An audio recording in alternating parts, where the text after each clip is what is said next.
For as long as he could remember, Jacob had lived in an orphanage. He knew nothing about how he got there. No one could or would tell him. Many of the children remembered, though mostly those who had come to the orphanage as adults, or those who could make up biographies for themselves. Little Jacob didn't remember, and he wasn't very good at making things up either. He didn't like lying, and there were no caretakers he could call mother, or even be truly attached to. Jacob went to school when a new teacher, Stacy, arrived at the orphanage. She was a kind, fair woman who took an instant liking to him, and she made him stand out from the other children too. Mostly due to Jacob's drive to always tell the truth, maybe just with the help of her attention. He was able to finish high school and make it to the orphanage without too many problems, though they certainly were, of course.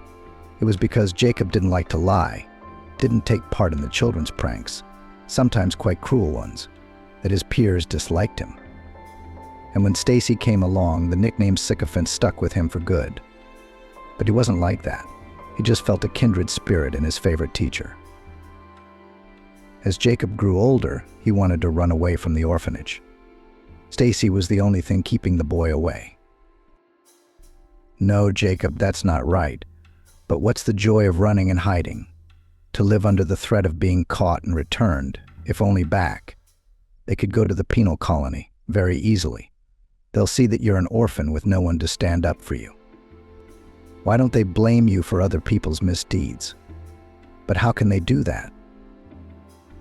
I'm not going to violate anything. I'll live like this on my own. Maybe I'll get a part-time job. Don't be ridiculous, Jacob. You were hired to work. But you can get involved in a bad story, all right? I'd hate to see you go down a bad road. You deserve better than that. And then Stacy found a new reason to keep the boy from doing the wrong thing. I was thinking, what if your parents come looking for you? That's a possibility, Stacy said. I've been looking at the paperwork. You were given to you by a woman, your mother. But I mean on paper, your mother.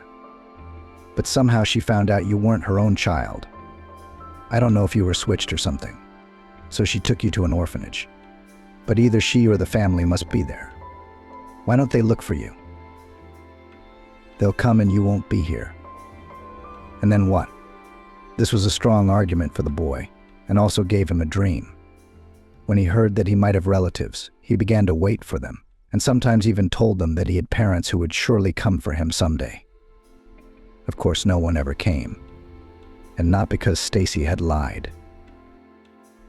It was just that apparently Jacob wasn't wanted by his unwed mother, or the woman who put him there in the first place. Every orphanage dreams of a miracle like this, but it's very rare. However, a miracle did happen in his life, and on the day of his majority, Jacob received a letter from his father.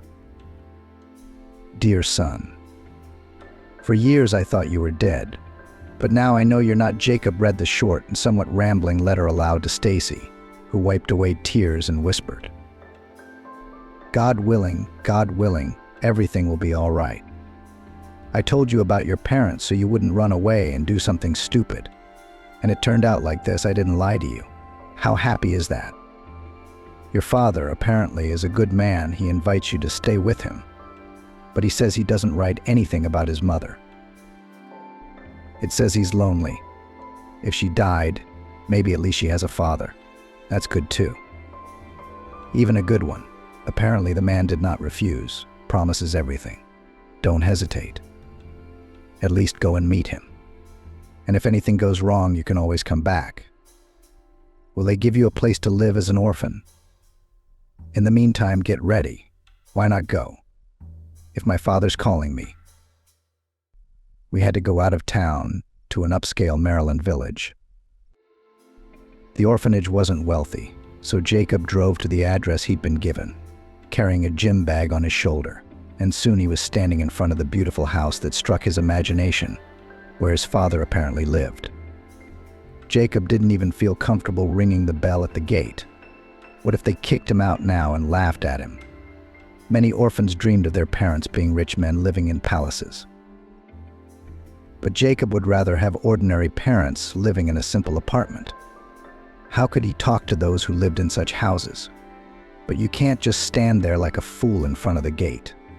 They'll think you're a thief. I had to either call or leave without a penny to spare. It was a shame to return to the orphanage with nothing. He did call and they let him in. Although the woman to whom he explained the purpose of his visit spoke without much courtesy. No, it's obviously not Mom. I wonder how Dad talks to her, Jacob thought as he walked down the garden path to the porch, remembering his father's letter. Father Nicholas himself met him at the house. There was no question of kinship. Jacob noticed his resemblance to the man. There was no woman to let him in. He didn't seem particularly happy to see her, though he did try to smile ineffectually and said he was glad to see him. He shook hands and invited me into his office. "Come, let's talk. I'll explain myself. And then go to your room. Everything is already prepared for you. I can see that you're my son. You're not deceived. Well, I mean, they did, but just when you were born." "My mother. Is she dead?" Jacob asked, his voice trembling with excitement. "You could say that. Yeah, she didn't wait. That's what happened to your mother," Nikolai said, pointing to the wall. "Here's a picture, our wedding picture, by the way. There were health problems. The fact that you were born at all, the doctors called it a miracle. They said you were born sick and only lived a few minutes. We lived simply at that time, ordinary people with no resources," Edward continued. "We cried, we grieved, we moved on with our lives. Your mother, Kira, was a smart woman. When she realized she'd failed with her children, she put all her energy into her work." He was vague about his mother's fate. But Jacob didn't ask, not to upset his father. His wife's death wasn't something he liked to talk about. He just stared at the picture of the beautiful young girl, to remember his mother as she had once been, and as he had never seen her. There was a knock at the door. "Edward, are you ready for dinner?" A quiet woman's voice asked. "Wait, it's for dinner," his father shouted unhappily. An older, modest woman with kind eyes entered, reminding Jacob immediately of Stacy and making him feel at ease. "This is my son Jacob," Edward said. "Jacob, this is Stacy, our housekeeper, but in fact the lady of the house. You can call her Aunt Stacy." "Oh, what a joy," Grandma said with tears in her eyes. "He looks just like him. Kira would have seen it, wouldn't she?" All right, that's enough talk," the master stopped her. "Take Vivi into the room with you. Don't forget Jacob, but don't talk too much." Jacob decided that his father was probably not rude, but just bossy. "This is Aunt Stacy, my distant relative," Edward explained. "She's been with us a long time and she's old, so she can be a little chatty too. Don't mind her. Vivi lives with us too, my wife. Well, almost my wife you might say, but she's still young, to be honest. Don't pay much attention to her either. She's already jealous. So don't listen. If she says something like that, she won't dare in front of me. But I'm at work a lot. So don't mind her like you're the boss's son. If you need anything, Sammy, call me. And if Vivian hisses at you, you tell her to go fuck herself." "Oh yeah? I'm used to doing everything myself. So you and Dad, remember that." "And be brave," Edward said. "You're sitting on pins and needles. You're at home, not a guest. Tell me what you know about me. I'm getting old so I can sit and talk freely." "I didn't doubt that you were dead, and I'd rested on that for a long time, and I didn't think to look for anyone," Jacob said. "But then a lady came to me the other day and began to make a mess of things almost from the doorstep. I've come to repent," she said, "but I don't know what for. It was the first time I'd seen her. And she explains I worked as a midwife in a maternity hospital. 18 years ago, I delivered your wife and my friend's baby. They gave birth almost at the same time. Her friend's son died and you were fine. but she decided to help out as a friend. She was crying her eyes out, afraid her husband would leave her if she didn't have a child. So she decided to commit a crime, switch the children. We thought ours was dead. We buried it. But it was our child, but with you, that is, she rode out happy and satisfied. And how did I end up in the orphanage? If she was happy, the young man did not understand. Yes, in such a way that her husband left her anyway. Not mine, he says, son, even took some tests. And really not his, of course, but both from her and the child left. He refused to pay child support. What's she gonna do on her own? And with a baby in her arms? She took him to the orphanage. And she explained, I won't say anything to anyone, so as not to let the midwife down. I'm on trial, but everyone seems happy, except your mother. She wanted the baby so much. Why did the midwife keep silent for so many years? Jacob asked painfully, his mind reeling from the story. She would have kept silent to her parents. She had some kind of fatal disease. So she started to repent, sort of relieved her soul. She went to church, and the priest told her she had to confess and repent in front of people. Why did you steal the baby? When I heard that, I was ready to kill her on the spot. Well, at least you should have sued her, Edward said. But she was barely alive, hairless, like she had cancer, and they'd given her chemotherapy. It didn't work. I don't know, maybe she'd already gone to another trial. I started looking for you right away. Of course. I know your name and surname. I called the orphanage.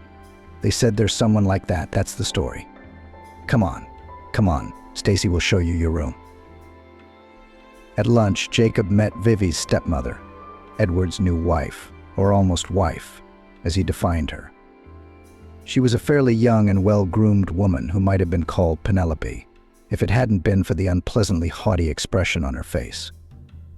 Her whole demeanor showed her contempt for Jacob and her displeasure at having him in their home for so long. Did you leave the orphanage or wherever you were before? She asked at once. Jacob was confused, not knowing what to say. His father came to the rescue. In case you don't understand or haven't heard, Jacob is my son and will be living in our house, so please treat him accordingly, he said coldly. Vivi glared at her stepson with an annihilating glare that almost made him choke. In fact, in such an atmosphere, he couldn't eat a bite. Everyone was clearly unhappy with each other. Only Stacy looked at him affectionately, but she didn't seem to be listening. Jacob decided, however, that he didn't have to pay attention to all the discrepancies between expectations and reality right away. After all, he was almost an adult. It was foolish to expect everyone to rush to him with hugs. Right now, his father and even more so Vivi were just not used to him. So they're watching him. And then things would probably change, and he would have to get used to it, to be freer. And then they would talk to his father more seriously about his future life. After lunch, he was at the disposal of Aunt Stacy, the only person with whom he felt free and at ease. She seemed interested in the new tenant, too. After showing Jacob to his room, the older woman asked, "Can I get you some tea, something good to eat? I see you didn't eat much at lunch." "I don't know," Jacob said. "I could use some tea, but I'm not used to it in this new place." "Can't you see what's wrong with Vivi? It's not like she can eat at the same table, but it's disgusting to be across the wall. Where did Edward find such a disgusting woman?" "What can we do?" His soul, his desire, Stacy sighed. "Come on, she seemed fine." "She might be okay for some things, but for life." "God forbid," Jacob said. "It won't affect you, Jacob. You're Edward's son, aren't you? Don't let her get away with it, and I don't listen to her much either. What kind of hostess is she? She's living here on her own." Stacy brought tea and snacks into the room, but she didn't leave. She sat down and asked Jacob about his life at the orphanage. He was eager to talk to this kind grandmother, especially since neither his father nor Vivi had shown any interest in him. The fact that his stepmother didn't pester him with questions made him glad he didn't want to talk to her. But his father's indifference was surprising. He hadn't taken much interest in his son since that first conversation. How was Jacob's life as a child? What did he want to do next? That didn't seem to interest Dad at all. It's strange, I thought he said in his letter that he was going to give me some opportunities, that he was going to help me with something. I thought he would help me with choosing a profession, with enrolling in studies. But he doesn't even ask anything. The boy was surprised. But he did not want to approach his father with such questions. He was afraid of appearing intrusive. His stepmother, too, would say something venomous about a poor relative or a lazy bastard when they ran into each other in the hallway or the dining room if Edward wasn't around. Stacy was the only one who comforted him, assuring him that he shouldn't pay attention to the snake. Jacob felt badly, for his father had invited him. But he wasn't going to complain to Edward himself. He'd never been a complainer. He'd only asked Vivi once. "I don't understand. What do you want me to do? Leave?" "Oh, you're such a bastard. You must have been an honor student at the orphanage," she said mockingly. "But that's not for you to decide. If my father says so, I'll go." "I'm not happy to talk to you," either, the boy replied. And he decided to really talk to the landlord about it. But really, what was the point of his staying here? He was bored sitting in this rich house all day long. He's not used to this kind of life. He first told his intention to the housekeeper. "I'm going to get out of here, Aunt Stacy. I don't know why my father asked me here. There's no one to talk to but you." "Oh, Jacob, don't be in a hurry," the old woman said. "You really are the master's son. Who do you have a grudge against anyway? Not at Vivi, and not at Vivi, and not at Papa. But what can you do? He's not used to you yet. He probably doesn't have time. Why don't you talk to him? See if he's got any plans for you. He's glad he found you. He doesn't want to let you go. And I don't have anyone to talk to but you. Stay. Although I understand you, I'd leave if I could."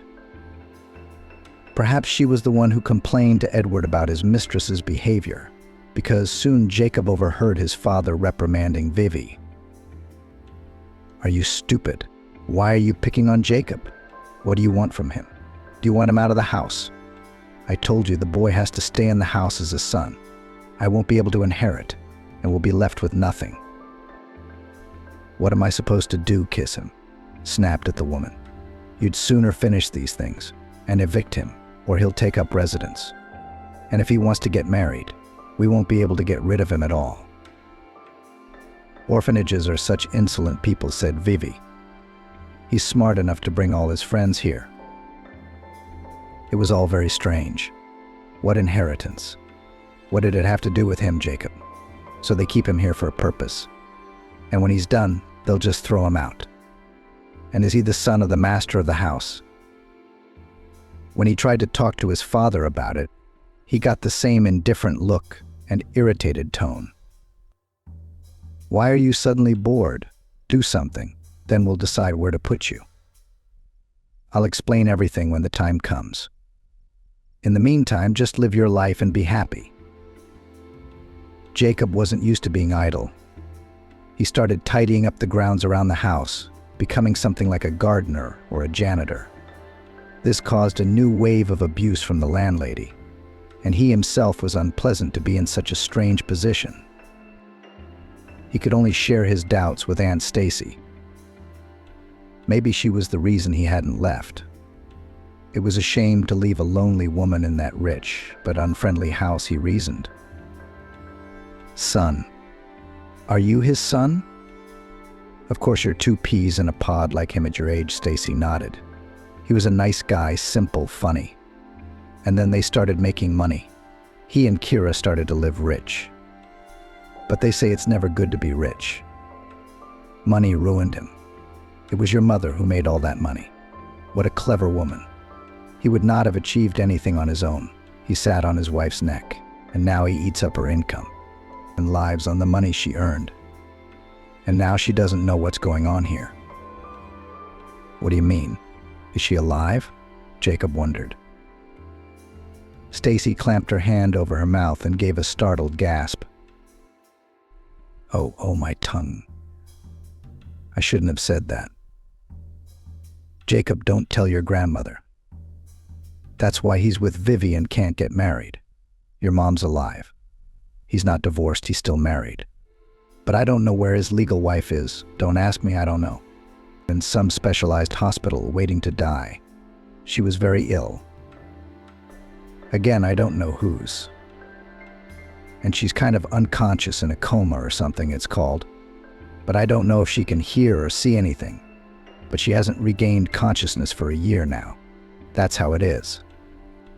I used to ask him what's going on. And he gets angry. Now I don't say anything. So her father pays for her to be kept there. So he doesn't want her to die. What does that have to do with the inheritance? Said Jacob, who, after the realization, was in complete incomprehension. But it's clear he's paying. He's not a villain to bury his wife before her time. But that's all I know. Jacob, who explained anything about me. What do I know about any of this business that I don't know about medicine or money? My business is to make, serve, clean.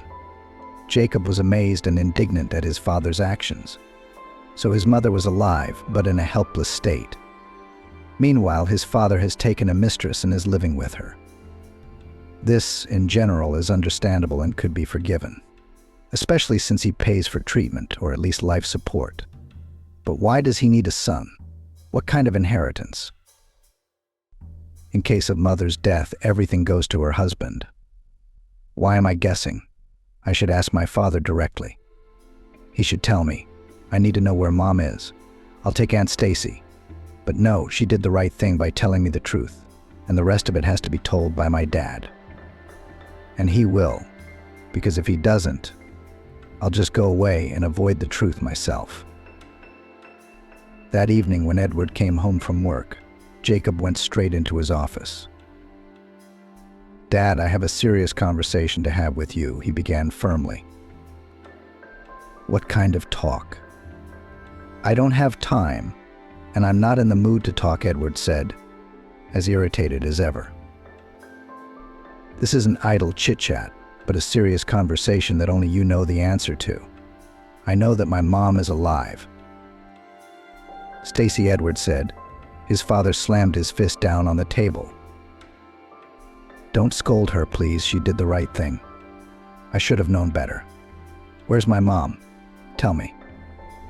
Firmly asked the son. Where is she? What do you want? She's lying there like a vegetable. Doesn't recognize anyone.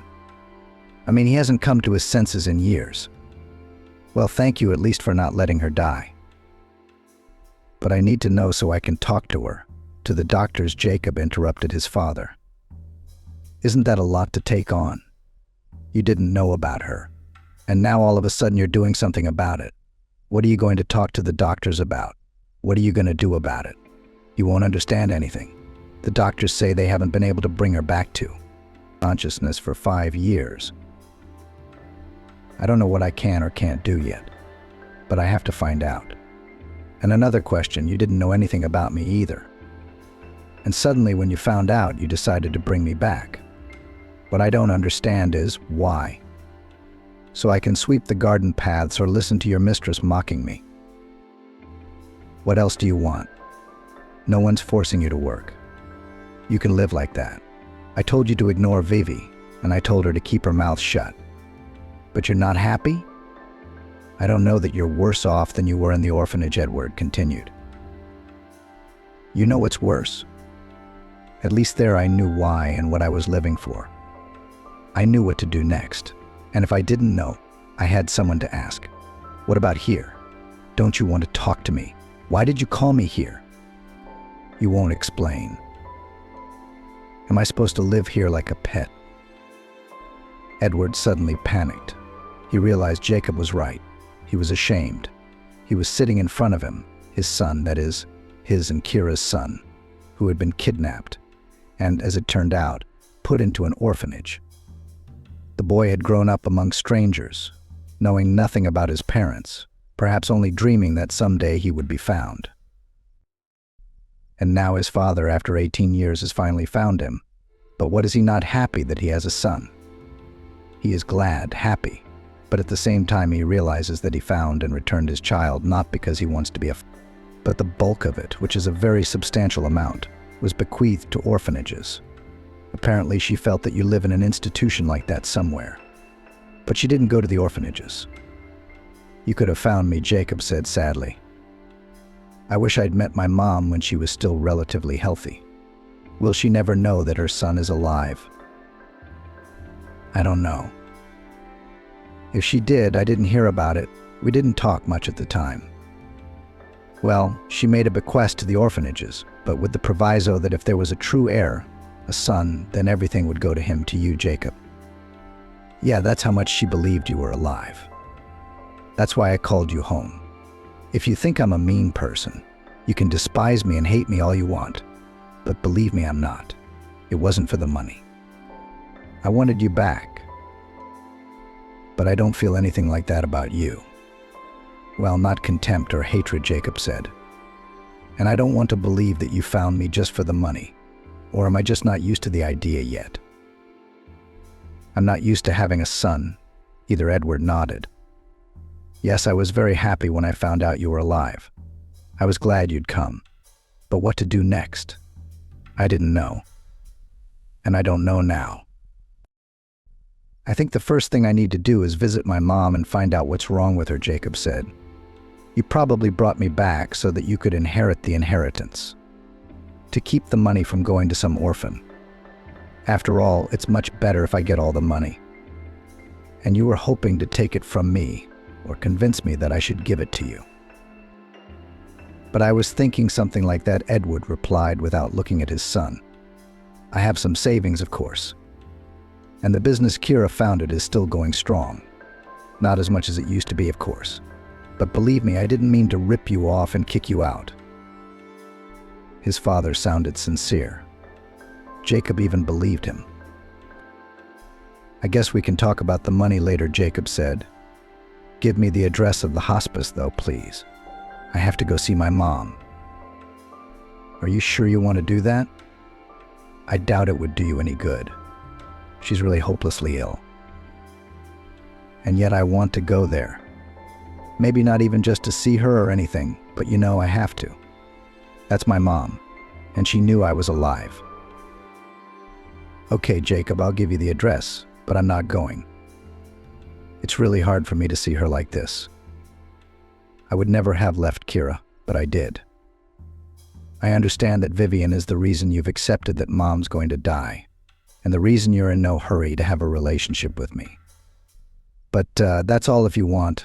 I'll leave and I won't disturb you or demand anything. I just want to see my mom, talk to the doctors about her condition. Since you're not visiting her in the hospital, maybe you don't quite know what's going on right now. I'm sorry, I don't mean to accuse you of anything, but that's just the way it is. Maybe she's not getting the proper treatment or care. We don't know, Jacob. I don't think it's Vivian's fault or my attitude. Yes, she's demanding and you might say greedy. But if I didn't want her, she wouldn't have gotten anything, believe me. I know exactly who she is, and I didn't marry her at all. Not because I'm married to your mom. Oh, you can deal with her any way you want. I don't care who you live with or who gets what. Jacob really didn't care much about his relationship with Vivian. He wasn't going to live with them. Whether he got an inheritance or just the apartment that orphans were entitled to wasn't that important. Now the most important link was Mom. She had to be taken care of first of all. The very next day he went to the hospice, having learned that he was Kira's son. He was escorted to his room. He was struck by how thin and pale his mother was, all tangled up in the tubes and wires the doctors used to monitor her condition and keep her alive. Mother, he called out hopefully, taking her almost motionless hand, hoping his voice would wake the woman. But no, she was still lifeless. The conversation with the doctor, however, gave some hope. Your father can hardly be blamed. He pays the money faithfully. It's the only reason Kira is still alive. But there are more advanced methods that could speed her recovery. But they cost a lot of money.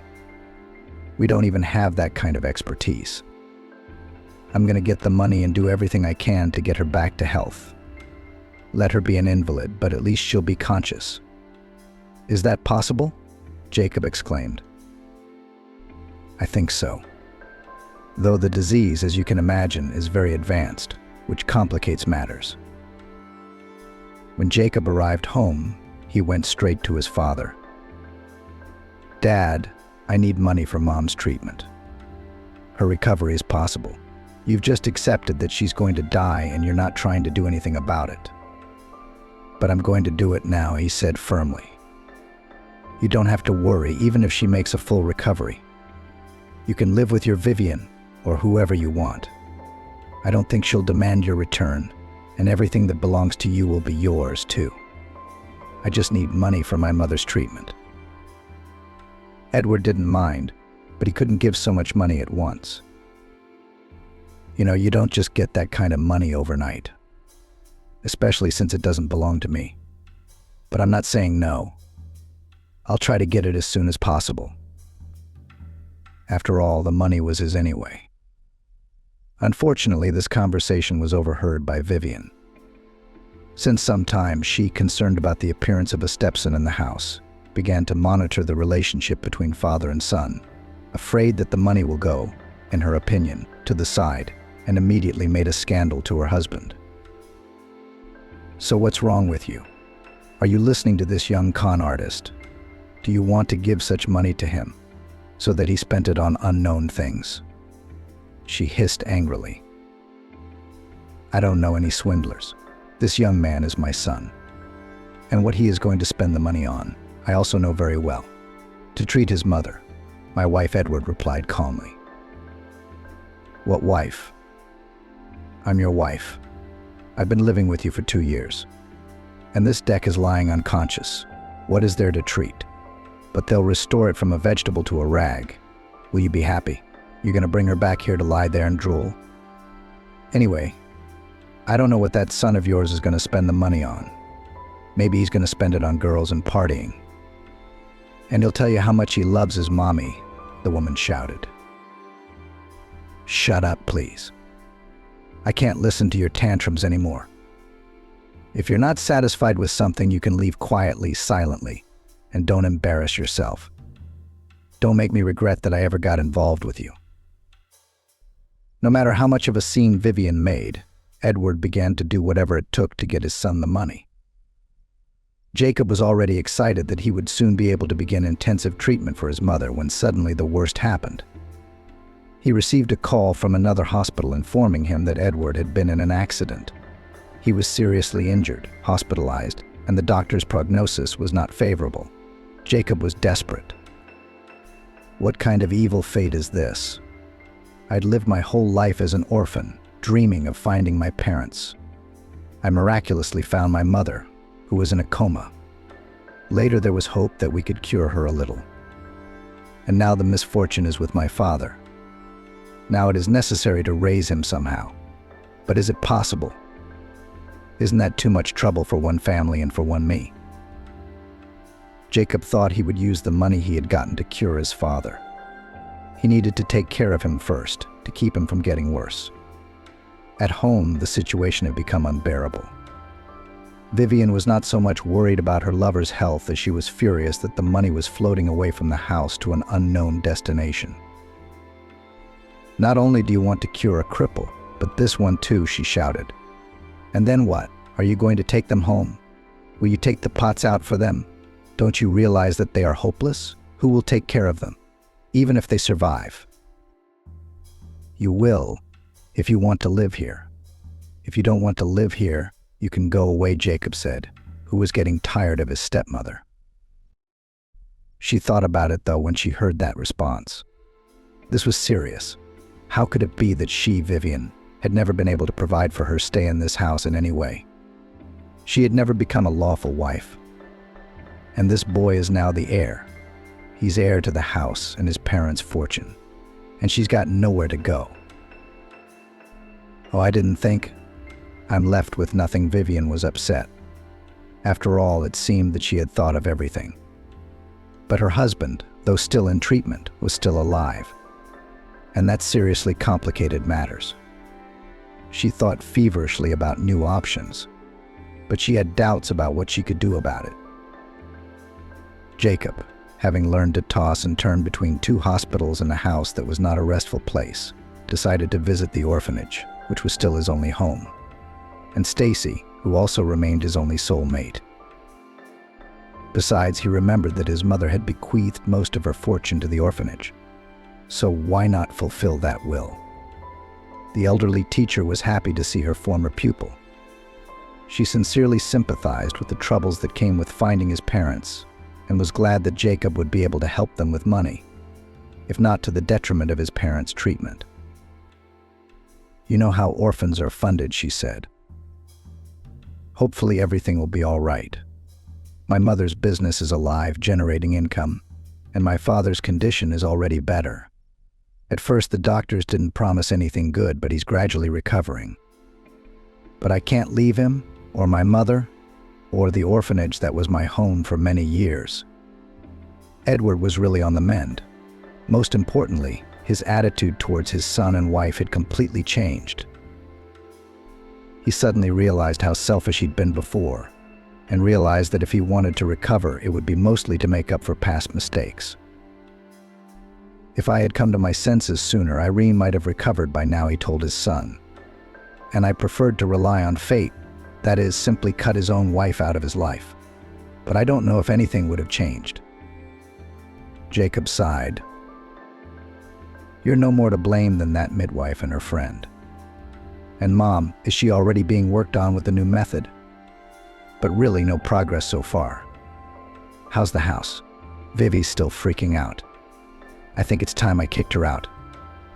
I wish I'd thought of it sooner. I've seen the kind of person she is." "Well, you tell me, what am I going to say? When you get better, when you get home, you'll figure it out for yourself," Jacob answered, who didn't care about his father's personal life. He didn't care about his father's personal life, primarily because he was about to make some important changes in his life. On one of his visits to the orphanage, Stacy introduced him to the new nurse, Maylee. The girl was an orphan herself. Her parents had died. Recently, she had not lived in the orphanage, but she understood perfectly well what a grief it was to live without a father and mother. That is why she treated her work responsibly and loved children very much, felt sorry for them. "I actually want to be a children's doctor, but now I can't go to the institute. I have to earn money first," she shared her dreams with Jacob. He looked at her and marveled at how close a person he'd only recently met could become. They'd started dating at the orphanage. Then Jacob had started walking Maylee home, and soon they were romantically involved. And a romance that would inevitably lead to marriage. Stacy, after all, fully approved of such a relationship. "How happy I'll be if things work out for you after the life you've had, Jacob. You deserve the best. Think more about yourself, about your happiness. Parents are important, but don't throw your life away because of them," she said. Jacob understood that, but he couldn't give up fighting for his mother and father. And Maylee supported him. "If I could have done anything to delay my parents' deaths, I would have. But I was powerless there, and if there was anything I could do to help you and your mother, I wouldn't hesitate for a minute. But I couldn't. So please don't worry that we can't get married right now. I'm willing to wait for you as long as it takes," she said. She was really not offended by the fact that her lover was not in a hurry to get married. Rather, it pleased her. Jacob was a reliable man, a rarity these days. If he wouldn't leave his parents, whom he'd never met, he wouldn't leave her either. Jacob was happy about this new feeling too, but he was worried that he couldn't formalize his relationship with Maylee. "I'm ready to propose today, but I'm in such trouble right now," he said of his parents' distress. "You know, it's not the time to get married, and I would like so much that they, if not present at the celebration, then at least know.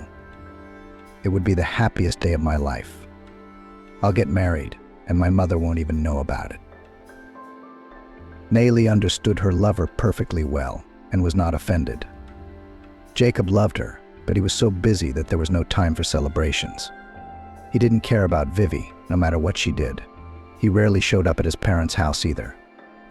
He'd moved almost completely to the orphanage, and during his parents' next visit, he'd stop by to pick up some things. He was met by a confused, almost frightened Stacy. "Oh, Jacob, what was that all about?" The police were here. "Who found the snake?" "Vivi's been taken away," she read, though she was understandably not grieving. Why?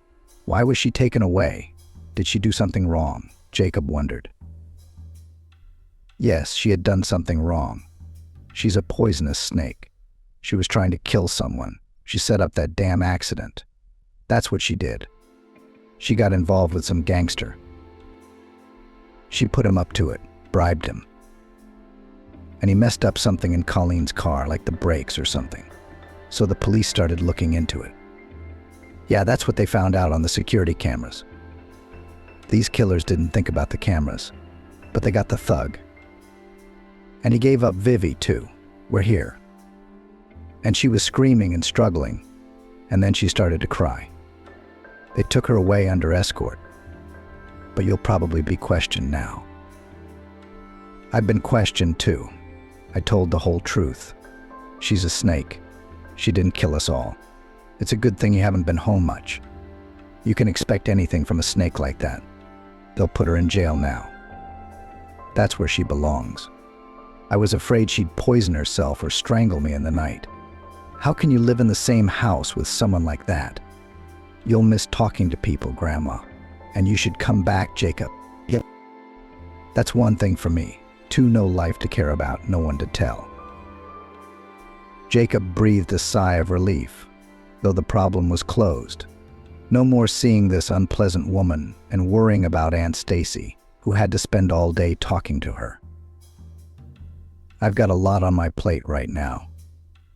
I work at the orphanage, help orphans, and visit my mother, he excused himself. But I also comfort a kind woman. And I think I'm going to get married.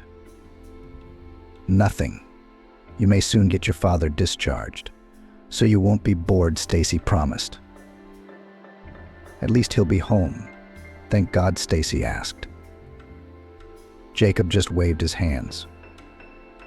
No, things with his mom were still complicated. It wasn't easy for him. He wanted to spend more time with her. With Nayli, he wanted to do what he loved, and he'd already figured out what he wanted to do: help other people.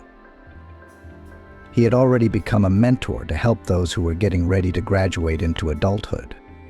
After all, it's no secret that many people who grew up in state institutions are not ready for independent life. And because of that, they get into very unpleasant situations. That's what Jacob was going to work with. But he couldn't leave his parents either. Yes, his father had a lot of complaints, but in the past, now he was helpless and unable to move on his own because of his injuries. He became a different person. And not just because he depended on other people. He has truly realized the mistakes. I'm not really worried about being disabled, he once told his son. Maybe that's the way it should be? I didn't make sure Kira was healthy. I wouldn't have let it all go, and maybe she wouldn't have gotten so sick. Wouldn't have fallen into a coma. Don't say that, Father. The doctors say she's not hopeless. I even think she's beginning to respond to external stimuli. Jacob lied to his father. Mom's condition didn't change. Nayli, seeing that her beloved couldn't leave her parents, began traveling with him to hospitals on her days off. It was the only way they could spend more time together. But she got to know her fiancé's father and mother. The acquaintance with Edward was quite successful. His son's sweetheart took a liking to him. He was pleased with Jacob's choice. With Kira, on the other hand, it couldn't be called an acquaintance. Nayli sat beside the comatose woman's bed, held her hand, and stepped back, wiping away the tears that had involuntarily sprung up. You know what I've been thinking, Jacob? I wanted to specialize in neurology.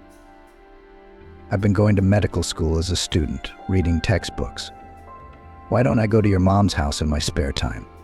I'll try some of those techniques. The doctors are trying, but to no avail. Jacob sighed, lost in hope. They don't have much time, so they'll do her for, say, half an hour. Then they go to the other patients. You'll be able to spend a lot more time with her. Besides, I'm practically family, Nayli said, and that makes a difference. Of course, I'm not a doctor. Although I did graduate from medical school with honors, I understand some things. Well, let's give it a try, Jacob said, though he didn't have much hope for her efforts. She wasn't a doctor, but he had his doubts for nothing. What had affected Kira Leonidovna's condition? No doctor could say. Nayli hadn't done anything special. Yes, she talked to Kira, told her what a wonderful son she had, and how much he was looking forward to her recovery. And Jacob and I want to get married. And we're waiting for you to get up. Well, because what's a wedding without you? Jacob loves you so much. He knows you'll get better, and you won't let him down. Nayli read books to Kira about how people overcame their terrible illnesses, read poetry, sang songs. She had perfect hearing and a beautiful voice. Apparently, her healing influence affected Kira's psyche, and a miracle happened. One day, the patient opened her eyes. And not only eyes, it turned out that she understood a lot of what had been happening around lately. But she had no strength to move or make a sound. Now she realized that she had something to live for, and she wasn't going to give up. Of course, full recovery was still a long way off. A few years of blacking out couldn't have gone without a trace, but still, she had regained consciousness, and learning that her son was alive gave her the strength to recover. Kira wanted to live, to be near Jacob and, as it turned out, Nayli. Whatever time she had left, she had to make up for everything that had been missed. And since her nearest and dearest needed her so badly, what obstacles could there be? Jacob was happy to know that his mom was coming back to life. He remembered that Nayli had a lot to do with that. He spent a lot of time with his mom, talking about himself, about how he and his father had found each other, about having a wife. Kyra remembered Edward, but she wasn't interested in her condition. No, Jacob, she said when her son told her that his father had already checked out of the hospital and was waiting for her at home. We used to love each other, Kira said. But then too many things happened to separate us forever. I won't live with him. Not because I'm resentful or angry with him. That's in the past. It's just that we've become strangers. And he's an invalid. What are we going to do together? I can't take care of him and he can't take care of me, and I think I should stay in hospice.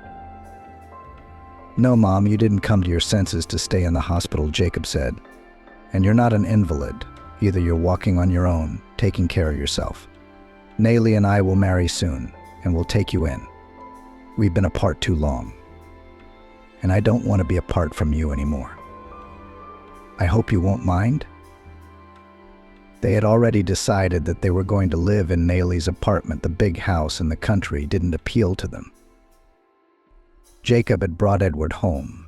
He'd never fully recovered, and he was in a wheelchair. The fact that Kira was no longer with him didn't upset him at all. After all, he already knew at whose mercy almost died. I wonder what she was counting on, Edward said when he heard that Lauren was going to be tried. If she'd managed to kill me, did she think you'd just go away and leave everything to her? The fact that she was not only sneaky but also stupid made it easier. At least he wouldn't be alone. I mean, he's got Stacy by his side. She was willing to care for Edward, who had no one left. When the man entered the room, the young nanny of his children bent down to pick up the toys. D4. Usually Mia made decisions quickly. Life just didn't give her any other options. But at the end of spring, she did have to reflect. For most of her life, Mia had worked for the owners. It used to be called a housekeeper. Today it's called a maid. In her long career, though, Mia had grown up to be a housekeeper. And now Mrs. Ann herself had suggested that her only daughter Chloe work for her in the summer, looking after the children. Mia knew if she mentioned it at home, her daughter would jump at the offer. Chloe loved babies, much more than her peers who had siblings. Chloe grew up as an only child. Many times she told her mother that she wished she had a sister. It's more fun to be sick together, "Mummy," she explained when she was little, "you always make me swallow candied honey when I have a cold. It's so sticky and it hurts my throat. And if I had a sister, would we make faces or grimaces when you gave us those nasty yellow lumps? We'd make fun of the faces we made, and we'd breathe on the smoking potatoes together under a blanket. And then we'd eat those potatoes with butter and tell each other scary stories late into the night, lying in bed." Chloe never reproached her mother. She just dreamed aloud how nice it would be if she had a sister. But Mia still felt guilty. She went to work early and came back late, and so tired that she no longer had the energy for a normal evening life like other people. Chloe felt sorry for her mother and learned early to do housework. When she came back from school, she would have been able to run around to her girlfriends instead of homework. But having finished with her lessons, she would take care of the household, prepare dinner for her mother's arrival, start the laundry. Dust didn't linger on the shelves, and it was so pleasant to walk barefoot on clean and damp floors. If there was one thing that made her acquaintances jealous when it came to Mia, it was her daughter. A beautiful girl, she studies well and does everything in the house for the mistress, while her peers paint their nails.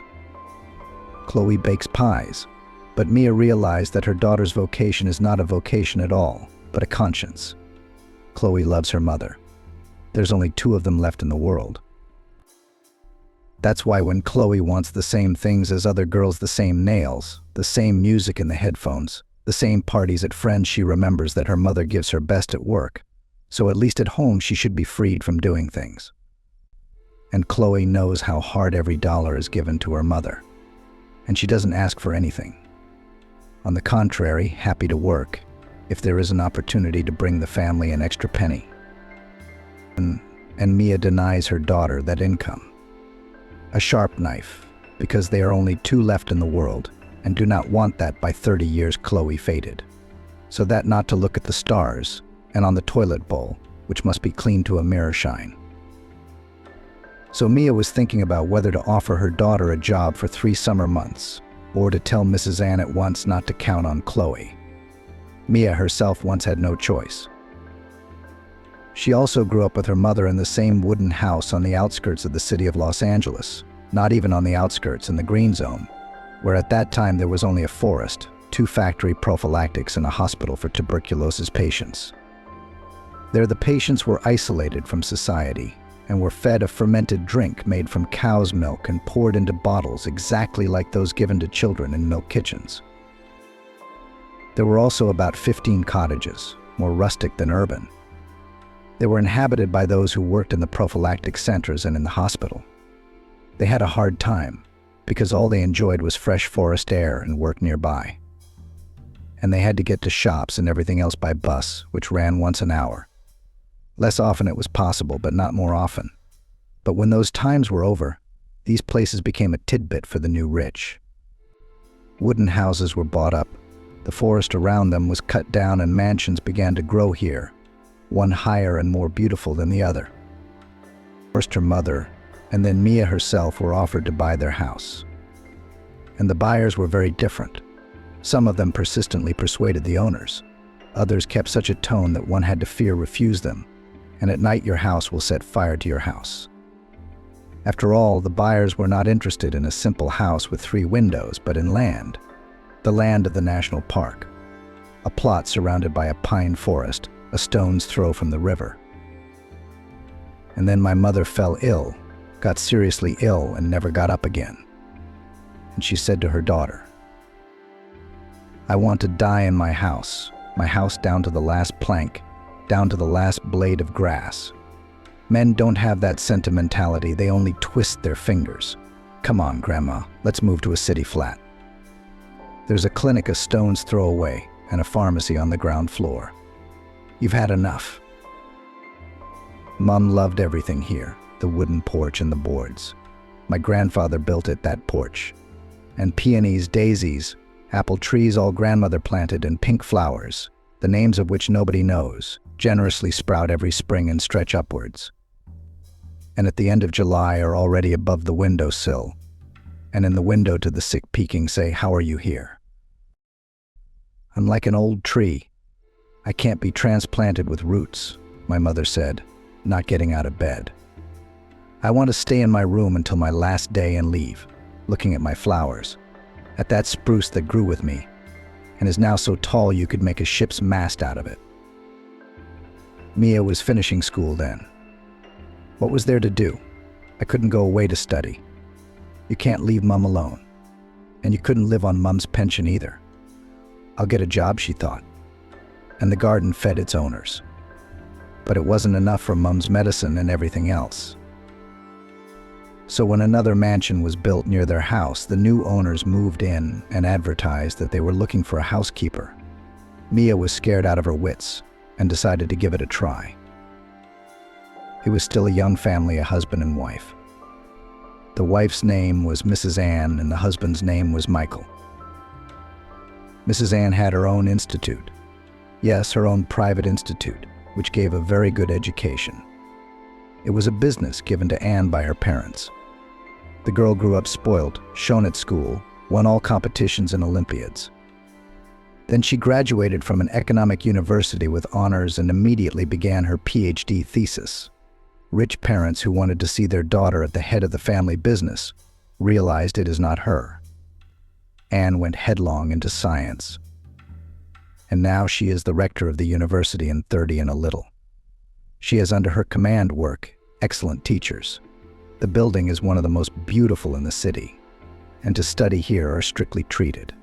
Here students will not be able to work part-time somewhere else and attend lectures at will. From time to time it will not be possible to pass an exam or credit by paying a teacher. Here you study seriously, and all the years spent in the walls of the university. Students see nothing but classrooms, library and atrium, where the institute's festivities take place. But during the years of study you can get a foreign internship. And after graduation, you are already expected to work in a prestigious firm. Employers were queuing up for Mrs. Ann's graduates. Well, the couple were very different. Mrs. Ann was a young woman, dressed austere, her age was uncertain. Her short hair had begun to gray early. She wore thick black-rimmed glasses rather than lenses when she had vision problems. She bought expensive but austere clothes without any hint of femininity. Jackets, trousers, blouses in the style of men's shirts. It seemed all the more surprising that Mrs. Ann had chosen such a husband. Michael, though the same age as her, was of a different mold. Very good-looking, like some kind of artiste, but a chatterbox. When Mia came to the interview, their first meeting with the landlady was called an interview. The girl didn't realize that the handsome man who hung around the house, not knowing what to do with himself, was the landlady's husband. Mrs. Ann was perhaps even more scrupulous about keeping house than she was about her students. Mia knew only that her mistress had been used to servants since childhood, but it was difficult to find a common language with them. Later, Mia learned that she had become the 10th in the last year. Of those who had picked up a Hoover in this house, no one before her had ever stayed here for long. The house was a large, two-story building that could fit a village cultural center. But of the few staff, only a housekeeper and a gardener were hired. The interview was paid for. It meant that any girl would spend at least half a day traveling to the countryside. Mia's eyes widened in surprise when she was told about the money. Pay me for what? It's not like I did anything. She was different from the ones the agency sent at all. There were modern girls, and Mrs. Ann was a little tormented. She'd become quite a good physiognomist by talking to the students. Mrs. Ann had no doubt that the next applicant, who first of all asks about salary, schedule, and weekends, will not remember all her requirements, which meant they would soon have to part ways.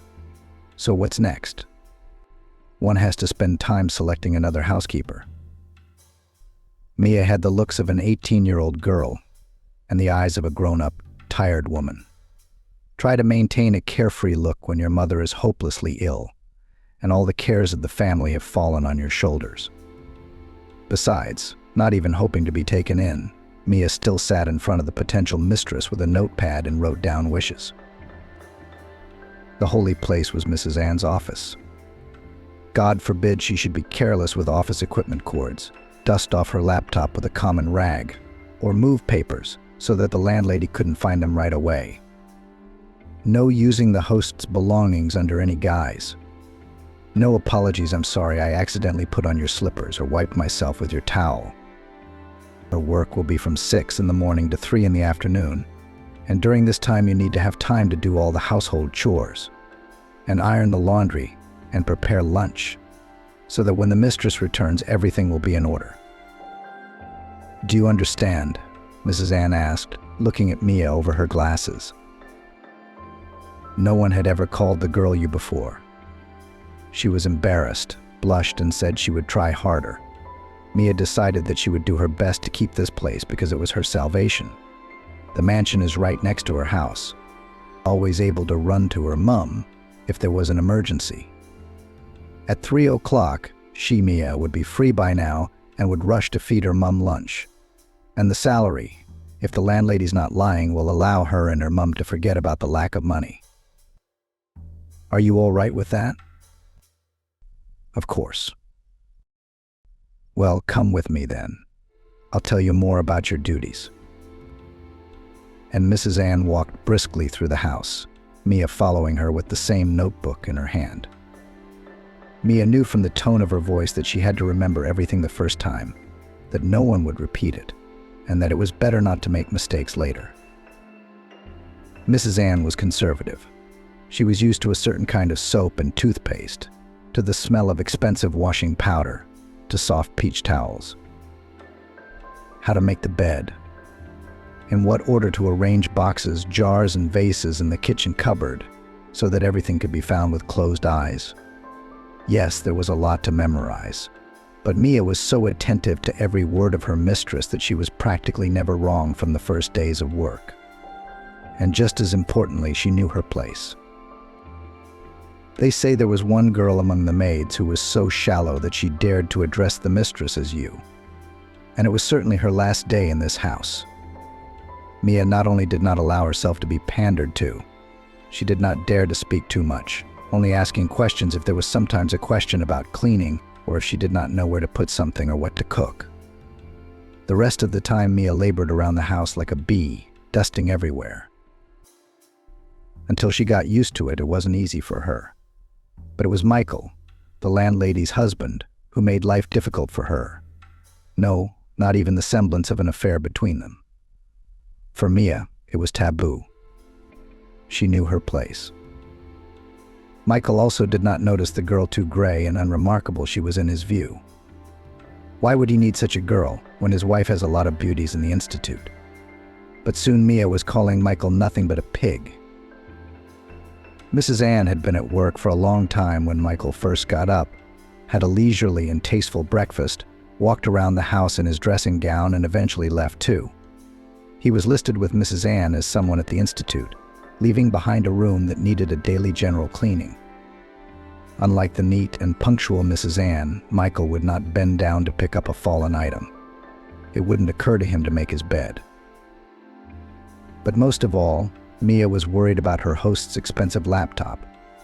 Michael could easily pour coffee over it and fill it with crumbs. And if after that expensive equipment stopped working suddenly, Mia would be blamed. Every day she waited with bated breath for the landlady to say that she had done something wrong and she would be sacked. Mrs. Ann kept a close eye on the girl, reprimanding her sparingly. And by New Year's Eve, she gave Mia not only her salary but also a bonus in an envelope. The girl did not have time to buy herself a warm down jacket and boots, which she dreamed of and needed so much. Suddenly her mother passed away. Grief, like a bottomless well. The loan for the funeral, the need to pay it off, and the desire to leave after her mother, all this surrounded Mia with a black blizzard. Maybe because after so many years of living together with her mother, for the first time she was alone and felt fiercely lonely. This hasty marriage happened. Her future husband was a neighbor. Or rather, there was a family of neighbors, elderly spouses, formerly belonging to the middle class. After retirement, they had bought a cottage in the Green Belt, and they had an only son, Ben, who was much older than Mia. Ben had long ago left for another city, a regional center, and was building a personal life there. And then suddenly his parents started looking for a bride. Mrs. Caroline had talked to Mia in the shop, walked her home, and asked her to visit. She looked round, asked for tea, and spoke slowly and thoroughly about her son. With his first wife, he was unlucky. She was a mercantile woman. So Ben recently divorced, and the ex-wife took everything from him. The worst part was the flat. Mrs. Caroline's voice had changed to one of hatred. We helped to buy the place. Ben did a beautiful renovation. He took a year's leave from the institute and spent a whole year fixing up the house. Can you believe it? He did everything with his own hands. Wardrobes, shelves, hangers, and that wretch Emma. She thought she'd paid me off, said Mrs. Caroline. She borrowed money from someone, called Ben back, paid him back, tears. You can't buy anything decent with that money. And Emma said they were even, the way she'd packed. You wouldn't believe the bags she stuffed with cheap stuff. You know, the kind they sell in grocery shops, paper ones, full of stuff. I stuffed everything in there, and unwashed pans with grease dripping from them, and my downy shawl that I'd forgotten, stuffed the bags, put them in the hallway. Go away, Basya, and give me the keys. And this fool started playing the noble game. My father and I persuaded Ben you should have sued your Emma, and for every rag, because there are no children in common. Why feel sorry for such a cheat, but no, he just walked away. When he showed me how much money Emma had given him, my father and I gasped just enough for a room in an old foundation. You know, the ones that are going to be demolished. They say there's a whole city resettlement program coming up. They'll move out the communal rooms and give him a one-bedroom. But in the meantime, as soon as he has a free moment, he comes to us such a golden boy, and he's so unlucky. We'd find a girl, even if she was poor, but decent. And we'd live happily ever after, like me and my father. Mrs. Caroline was no longer acting as a matchmaker, but as the owner of a purse that needed to find a suitable mate and procreate. How can Jack and I be without grandchildren in our old age? How old are you? 19. It's about time you had a baby. It's about time, girl. Mia, who'd been trying not to contradict her elders since she'd started working as a maid, had lost her right to speak and listened. Mrs. Caroline drew her conclusions and brought her son to meet her the next weekend, as soon as he arrived. Ben was a short man of 34 with a disproportionately large head and sparse, downy hair. He was beginning to show a bald spot. He was dressed differently from his peers. Mia couldn't help thinking that his mom had probably picked out his clothes for him and carefully stored them away year after year. You don't see those blue and white flowered shirts with small white letters in any shop anymore. Maybe they used to sell them. Ben immediately looked at Mia with admiration, not knowing her at all. Just by looking at her, he already seemed to be in love. His eyes were blue and his gaze as simple-minded as a child's.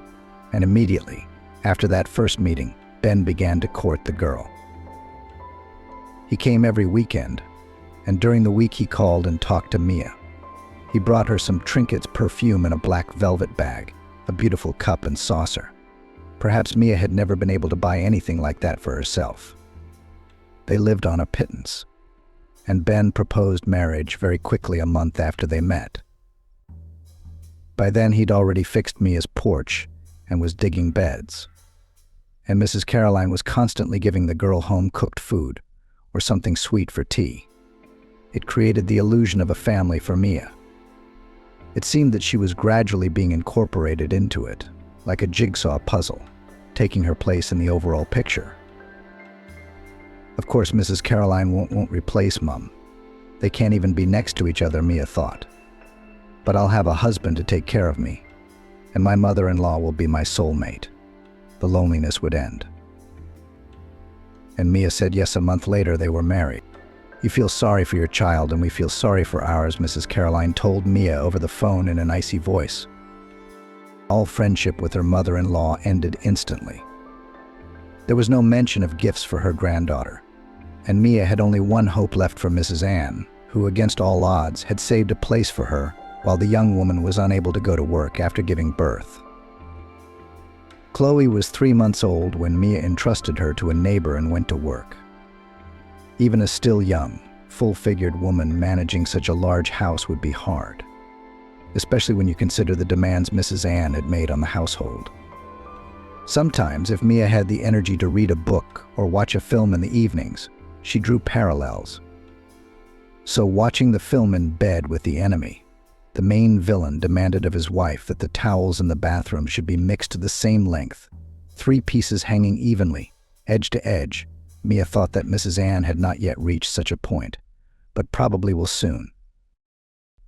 And later, while reading the novel The Defeated, Mia burst into flames and said to her daughter, who was then about 8 years old, "Look, Chloe, how well written.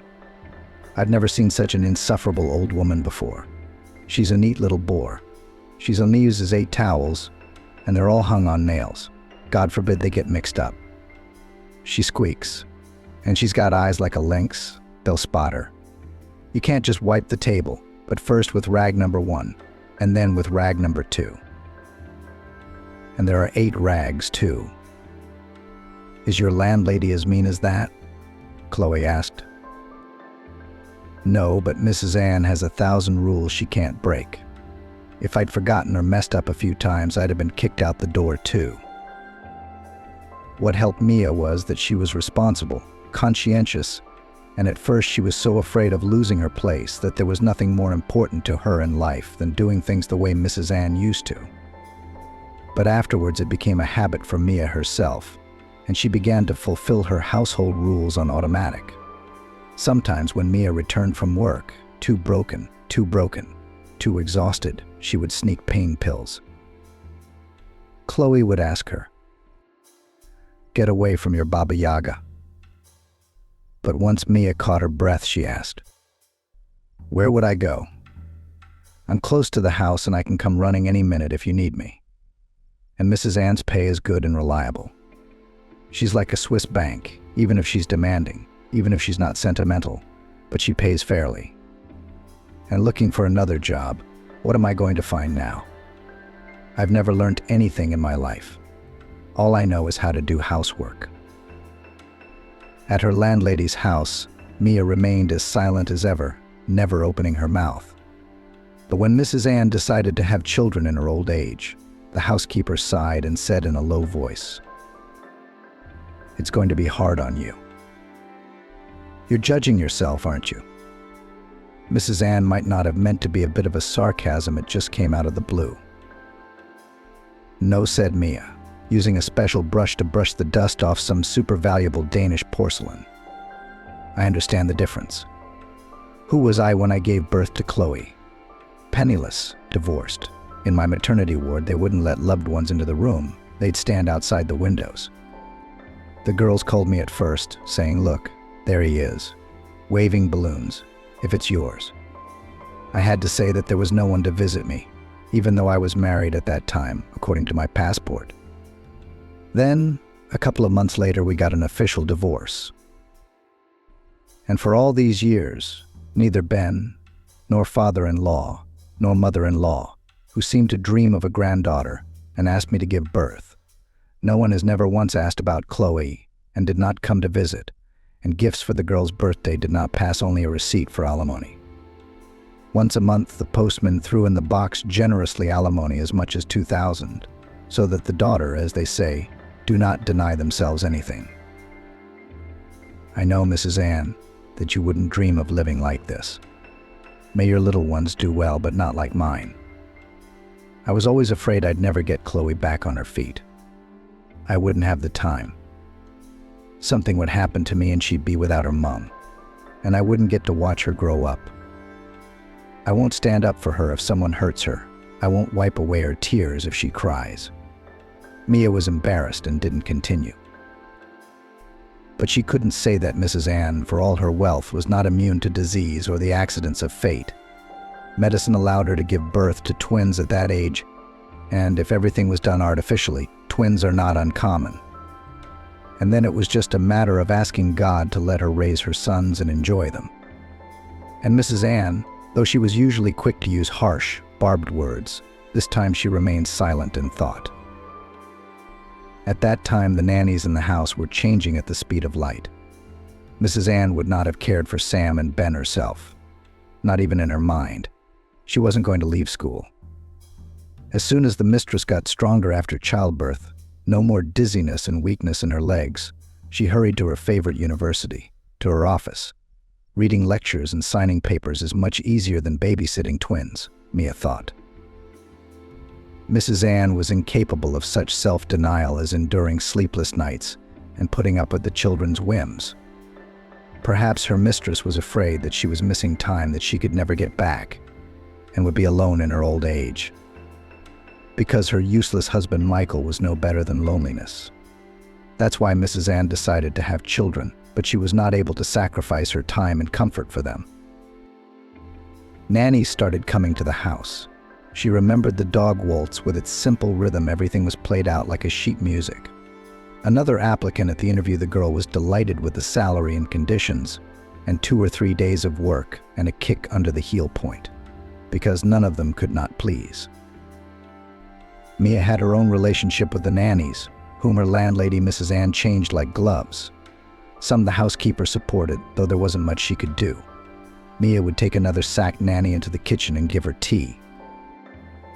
"Don't cry," she'd say. "I can tell you one thing for sure, Mrs. Ann won't write you a bad reference. She just won't take the trouble. She'll forget you exist tomorrow. So you'll be fine. You'll get a new job, you'll make money." She talked to me like that. The resentment and bitterness of exile choked her. Now, I have the feeling that there is no one worse than me in the world, that I am the laziest and most promiscuous. But to put it all out of my head, it seems to me that the mistress has such a character that she herself is not always happy about it. It's the same with children. You know what they say about kids, he sat on gray. This is when a child realizes that he is behaving badly, that he is just being cranky for nothing. Then he's disgusted with himself, but he can't help it. That's how it is with Mrs. Ann. She has no one left in her life except her husband.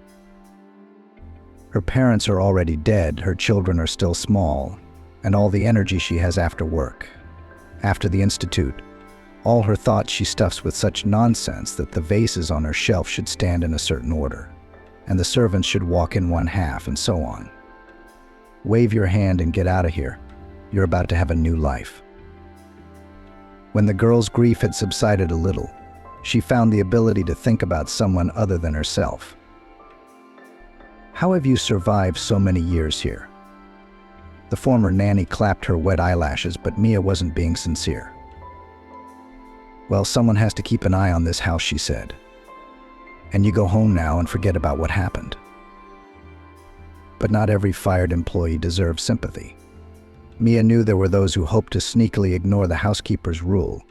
It's a case of just in case. The housekeeper was not going to comfort anyone, but only thought that she would have a hard time in the near future. While the mistress was looking for a new nanny, Mia had to take care of the babies. Michael was not only not a good father, but no father at all. He let the children do anything, as long as they did not cry or bother him, did not interfere with his life. Mrs. Ann nearly fainted once. She came home and saw Sam and Peter running across the open piano with bare feet right on the keys. And the piano, by the way, is a 19th century piano from a famous German company. The children were left to Michael, and he quietly settled in a soft armchair with headphones on, watched some action film. From that very day, the father's role in the family became purely decorative. Mrs. Ann no longer assigned him to look after the children. On the contrary, the newly hired nanny was told to see that the twins did not sneak into their father's room and do something with his connivance.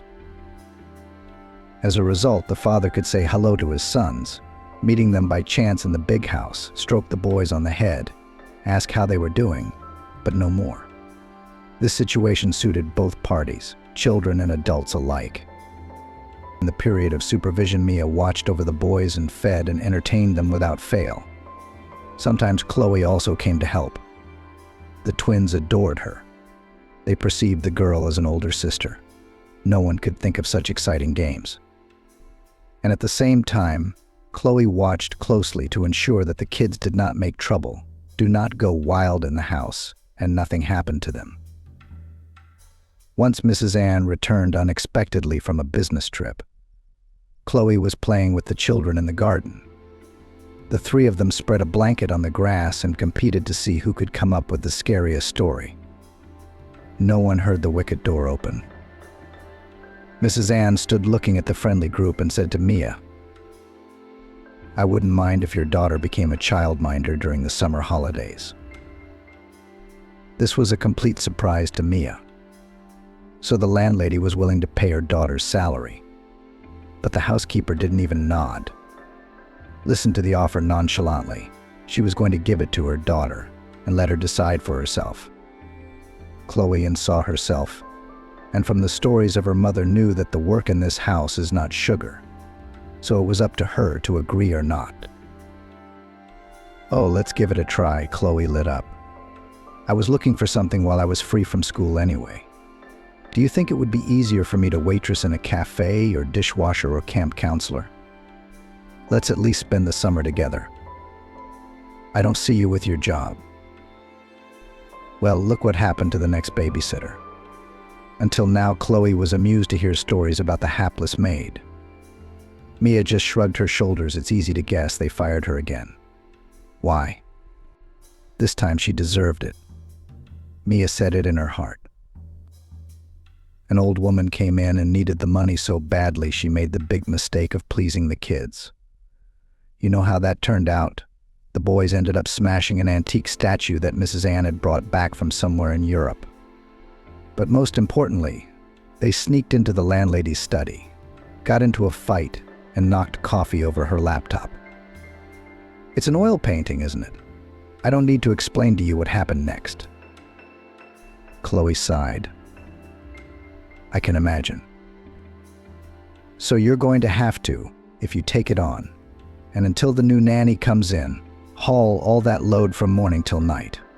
Wake the boys up, dress them, feed them, and work on them till bedtime. Mrs. Ann's going to Chicago for a week. But you know how she is. Everything in the house must go on without her.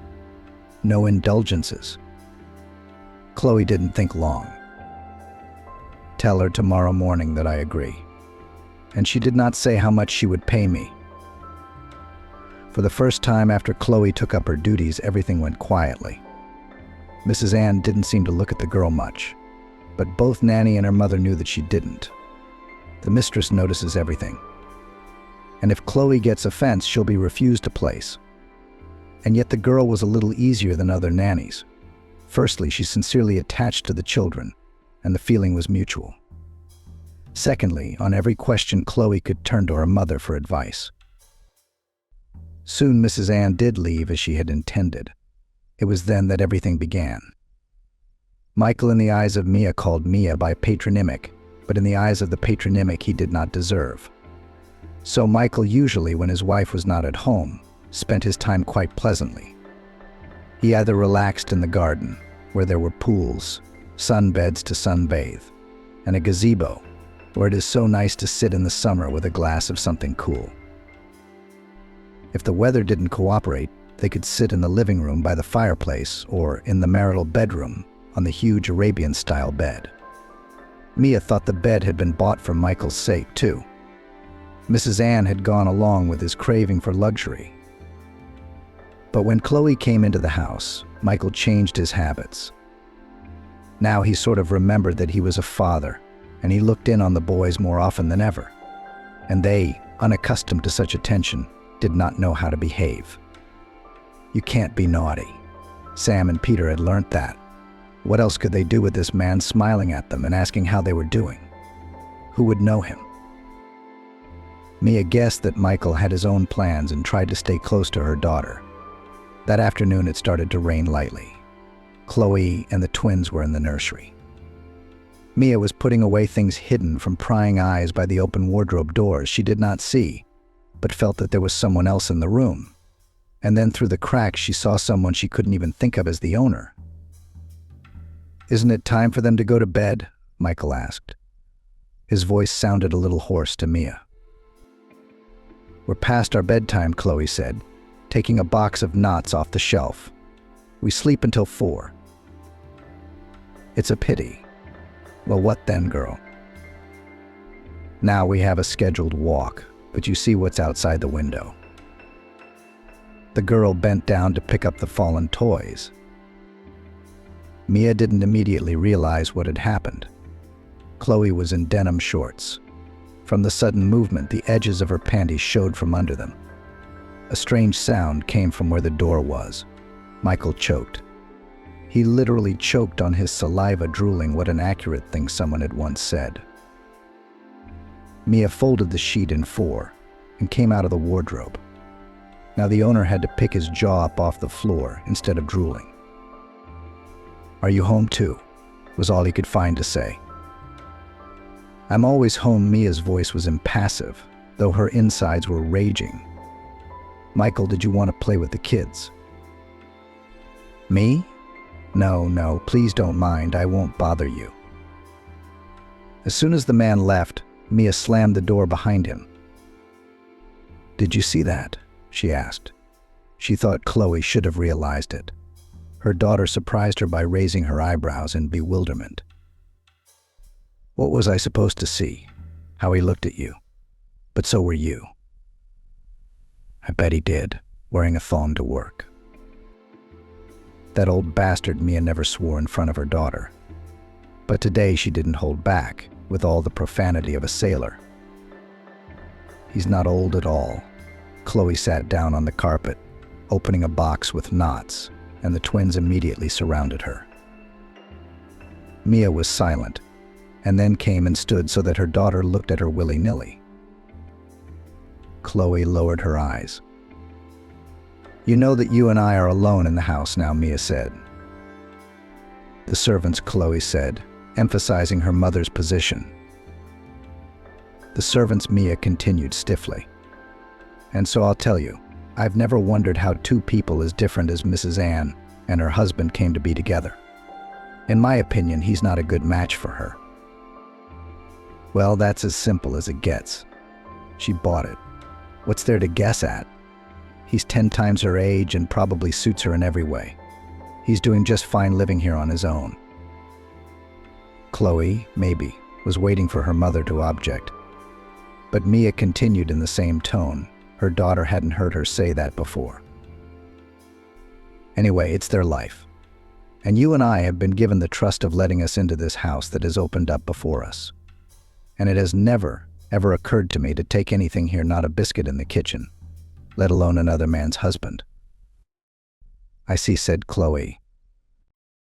"What do you understand?" "I see now why Mrs. Ann loves you so much. She needn't get a dog with you. And what a golden woman serves. She keeps quiet, barks at strangers, protects her master's goods." Chloe suddenly changed. Mia asked almost pitifully. "It is you, so Ben once could say so, but from you." Chloe was silent, then said, "Machine folding puzzles, well, what now to regret? All the time should have chosen a father of pure, noble blood." Mia felt infinitely tired. And yet for the first time between mother and daughter there was some reticence. Chloe passed her final exams with high marks. Helped the girl also that she was not nervous. God knows why. When they were taken to another school to pass literature, Chloe's friend became ill. Worry, stress. The teacher, who came with the guys, did not allow to approach Inna. The organizers themselves called an ambulance to the girl.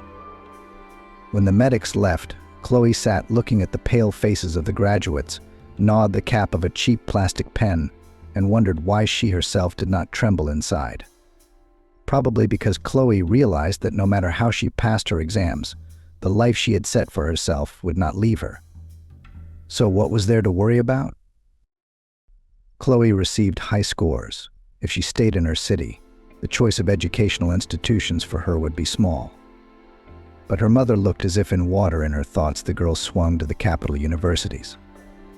Mia saved money as well as a handsome young man. But she still gave her daughter a decent sum to Chloe to buy a dress not worse than other girls.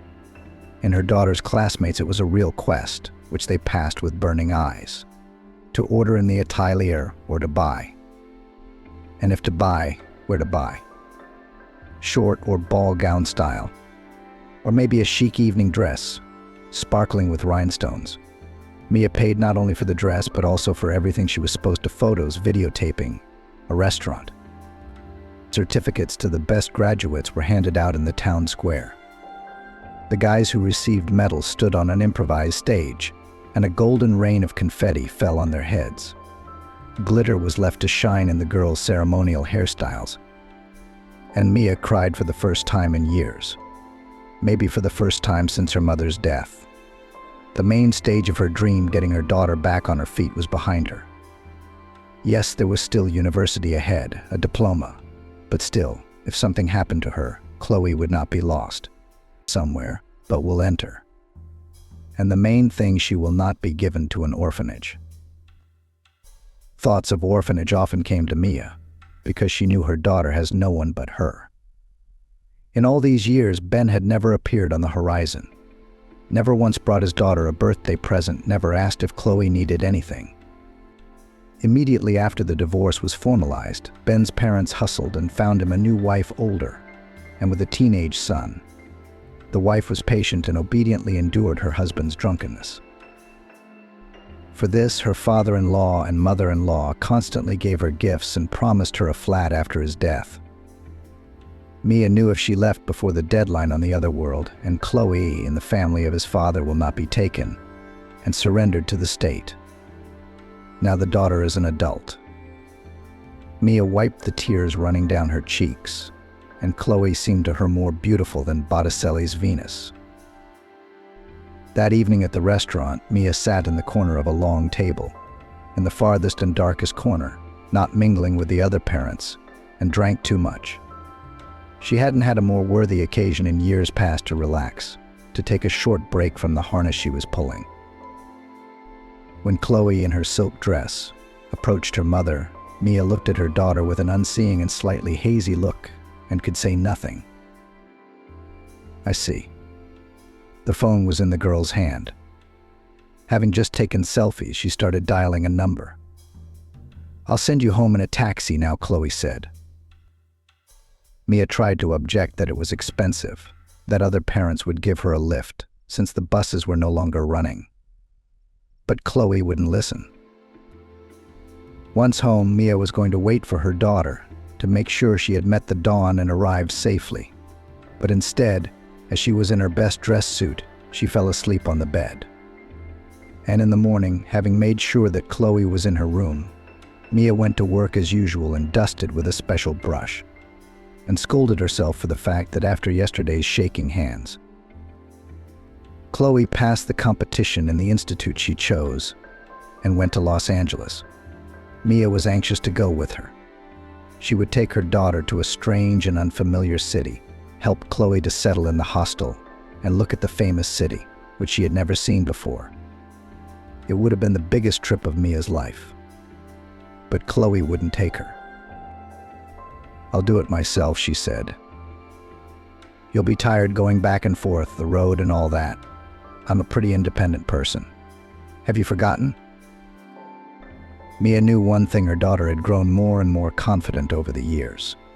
Now her tone was such that it was not Chloe to her mother, but her mother to her. Chloe left. Mia was left alone. She still worked for Mrs. Ann, and she was so used to her housekeeper that she never took on any other servants but her. If there was a general cleaning of the house, the housekeeper invited the women from the cleaning company. Mrs. Ann was a rather demanding mistress, and even just listening to her was enough to make Mia whisper in her ear. Have you been working for her so long? My God, how have you stayed here so long? Mia just shrugged her shoulders.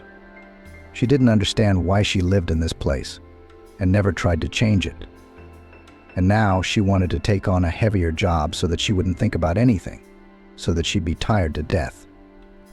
And not to disturb her memory, not to make her soul whimper. Idleness was her enemy even now. she saw her late mother. And then she realized that Chloe would never return to her hometown. And Mia could not drive away from herself the question whether she had not flushed her own life into that waste place, which she had to clean every day. Did she have no choice, or did she? And she'd missed it. When the owners were away in Los Angeles, which was often, when Mrs. Ann had some scientific business there, Mia had the nerve to ask Chloe to bring her some things from home. The hostess pressed her lips together a little, but did not refuse. Of course, she did not take the trouble to visit the girl. She came to the hotel herself. It didn't occur to Mia that it was humiliating for Chloe to appear as an uninvited guest and in an expensive hotel to take those hopeless checkered bags at the reception. That's what the shuttles used to carry. The bags were like a stamp, like a stigma. The front desk girls would hide their grins when she picked them up. And one time Chloe couldn't take it anymore and called home. I got everything, but don't need any more, don't pass it on. I've got everything. Mia realized that her daughter had taken another step sideways, severed another thread linking her to home apple jam and her mother's bound socks. Socks didn't fit into Chloe's new life, and yet the daughter called more or less regularly, did not forget to congratulate her mother on holidays. Happy birthday, Chloe would say. Mia herself would not even remember about it. If Chloe could not get out to visit, it is understandable. She had a session, or practice, or some friends called, and it is impossible to refuse. Mia was not offended, she was quietly sad. Chloe didn't live in the hostel anymore. She worked part-time, rented a flat with a friend for two. Mia thought that her daughter would probably get married soon. Once again, when the owners left for Los Angeles, Mrs. Ann returned early. I'm alone, she said nonchalantly, no matter what happened. But this time Mia sensed trouble, and she wasn't wrong. We need to talk. Let's go into the study, Mrs. Ann said. Mia followed and thought about what she was about to hear. She was being fired. This way everything could be solved on the spot. No need to have a conversation in the office. Mrs. Ann sat down at the antique desk, which she loved very much. Sit down, she said, pointing to the chair opposite. She was silent for a minute or two, then spoke this time. I didn't just go to a scientific conference. I saw a doctor. He confirmed the diagnosis. Mrs. Ann named the disease. Mia gave a startled gasp. She'd heard it was a short-lived disease, a year and a half. Only 7% passed the 5-year mark. And only a few people live long. Mrs. Ann translated the diagnosis into numbers. Are you going to cry? No time. There's a lot to do, a lot to do. She began to list what she'd come up with in the last sleepless nights. Sam and Peter would be going away to an expensive public school. There was no telling how things would turn out. They'd better get used to it right away. There they would be brought up to adulthood. Their eyes met, and they both remembered the conversation they'd had long ago, when Mia had mentioned her main fear, not being able to raise her daughter in time. But Mrs. Ann had other options. Her children would not be lost. I'm going away for treatment. No, not abroad. To the same doctor where I was, the same hospital. But I won't be home for long. You'll see to it that everything goes on as usual. Mrs. Ann paused again and added, and if anything, you'll see to the funeral. With a gesture, she stopped Mia's objection. I'll give all the arrangements to the funeral parlor. Just pay, and they'll do it for you. It'll just take an outside eye to see if everything's going right. As you realize, I can't do it myself. And Michael's always missing the important or the unimportant. And Mrs. Ann did go away for a long time, 6 months. She'd call Mia from time to time, asking about the house, giving her directions. Although Mia had been a housekeeper for so many years that she knew the daily seasonal chores by heart, when to wash the windows, when to do the general cleaning, when to have the carpets cleaned. Mia didn't ask unnecessary questions. She tried to understand how her hostess was doing by her tone. The tone was uneven, lifeless. And then Mrs. Ann rang to say that she and her husband were coming back in 2 days. "Welcome back," she said. Mia couldn't believe that she missed her, that she was waiting for her mistress to arrive. With hidden joy and at the same time with fear, what news would she bring? She didn't have to ask. Mia realized everything herself when the mistress, leaning on her husband's arm, walked towards the house. It was not for nothing that Mrs. Ann had told her to prepare a room on the ground floor. Not the marital bedroom, not her favorite study. She couldn't climb the stairs. "No hospice," Mrs. Ann said. "I don't expect the walls of home to heal, but at least they're comforting." Mia was busy helping the patient to get settled. She hadn't expected Michael to look so upset, partly even confused. Was Mrs. Ann's husband more mentally organized than Mia had thought? She thought nothing could upset him. The housekeeper had become a carer. Mrs. Ann had a rare patience with pain. Mia realized, however, that medication couldn't take it away completely. But when it came to routine matters, the landlady was the same. Here she was at her best. It was as if Mia was back in the days of her youth, when she had been terrified of making a mistake, not making the coffee strong enough or too sweet, not changing the linen in time, not answering a question in the wrong words. It's a good thing Mrs. Ann was farsighted enough, and the twins, Sam and Peter, had gone to a boarding school beforehand. There was no need for the boys to see all this. Mia remembered the last few weeks as a blur. It was unreal. After Mrs. Ann said, "I want to tell you about Michael." Mrs. Ann was lying on her back. Mia made her comfortable on 2 soft pillows. It seemed to make the pain feel less. Or maybe it just seemed that way, and the metal in her mistress's voice was almost entirely gone. She could only speak quietly now, and quietly what metal? "I never thought I would draw a parallel with you." "My fate and yours," Mrs. Ann said with a quiet, slightly perceptible chuckle. "But wait you. I was the only daughter in my family too. My parents were high-flying birds. Business owners of factories, newspapers, steamships. We're almost the same generation. You must remember this poem. They could have bought me anything. If the moon in the sky was for sale and I wanted it, they'd buy it, but they had a strict idea of who I could and couldn't be friends with. It was best not to be friends with anyone at all. My parents were used to not trusting anyone. Big business is a cruel business. Someone you thought of as a friend will become a competitor tomorrow. Well, I was a good girl. I stayed at home and read books. Fortunately, I always liked to read and always wanted to learn more. I was driven to and from school, and Michael was in the same class as me." Mia wanted to say, "Oh," she could barely contain herself. Mrs. Ann's husband looked at least 10 or 15 years younger than her. And now that Mrs. Ann was coping with her illness, Michael seemed like her son. "He was the handsomest, brightest boy around me," Mrs. Ann continued. "And I was very ordinary in appearance, a very ordinary girl. And I had no friends, but I had a lot of complexes because of book characters. It's like that they think their peers speak a different language. I couldn't fit in with any of my peers. I wasn't bullied, I was shunned. You know how a river goes round a rock on both sides and runs away? I didn't even try to get Michael to like me, because everyone would say I bought his attention.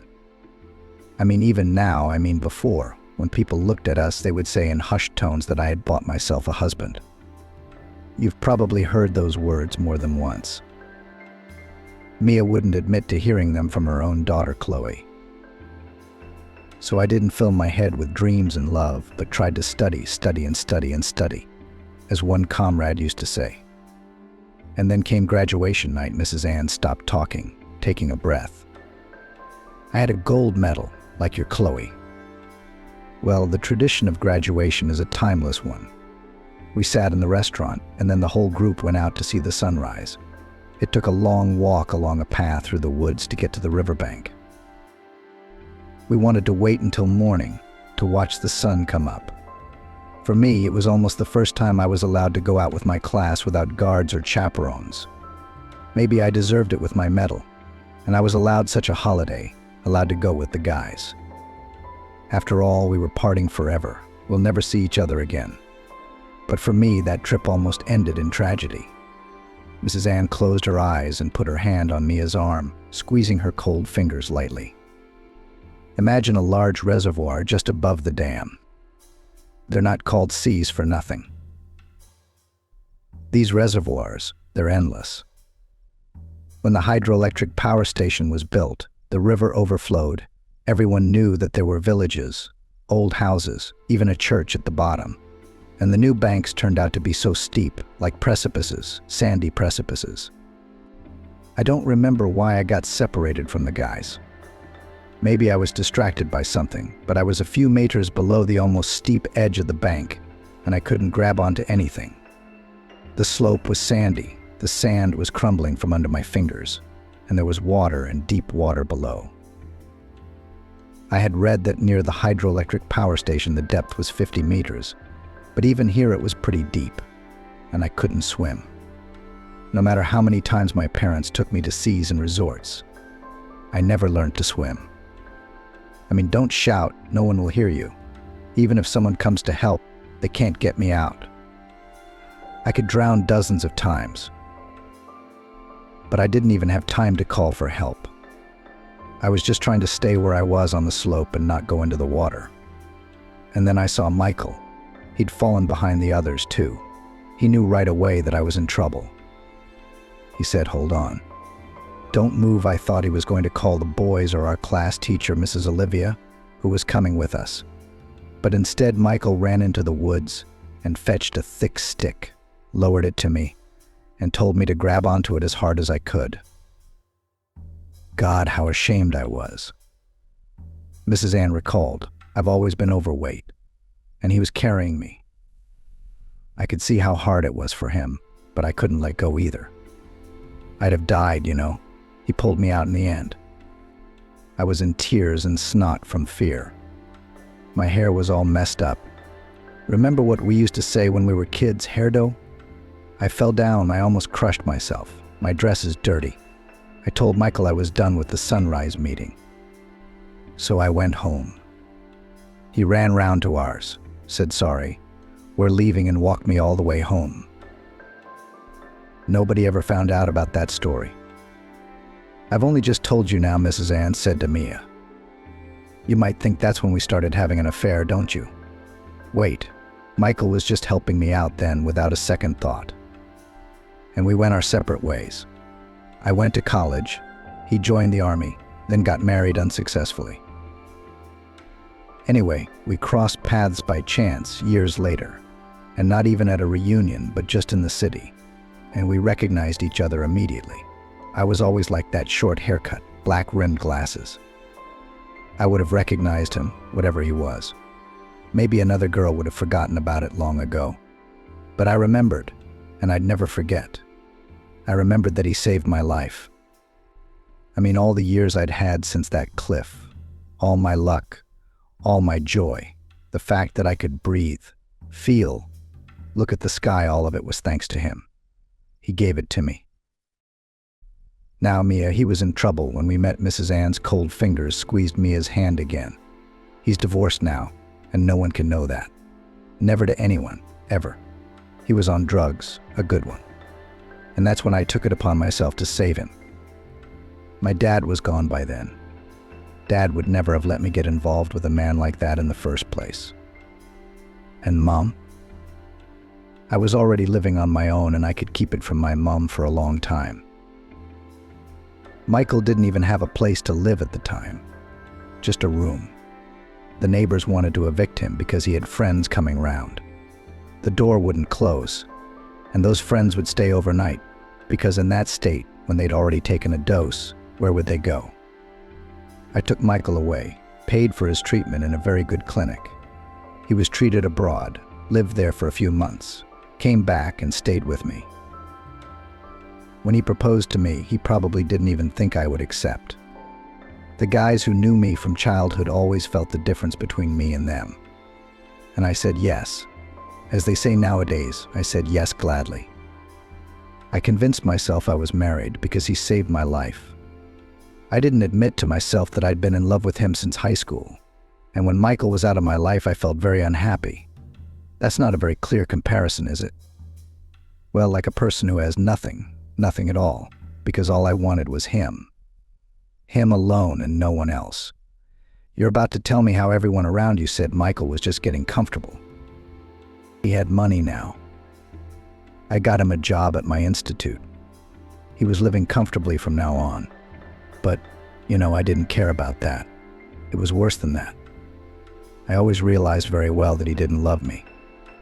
It's like a match, isn't it? It's like a match. It either flares up or it doesn't. Well, he never lit even a little flame of love for me. The kind of love that I would have lit in him. And my passion got kind of angry. I started demanding that other people do things my way. Because I couldn't do that with Michael. Long pause. Why am I telling you all this? Mrs. Ann continued. I thought Michael couldn't love anyone at all, only a life of luxury. Turns out he doesn't. He does. He loved your Chloe. Mia stopped breathing. And Mrs. Ann grinned. I knew it right away when I was in the hospital, when it was already known for sure that I would not recover. They met, and I didn't interfere. I even thought afterwards that maybe it would be better for him not to be alone. But in the end, your daughter rejected him. She just said she had another boyfriend, almost her age. She told him to go away and look after me, or he'd look like a real scoundrel in her eyes. His wife's dying, and he's lying there.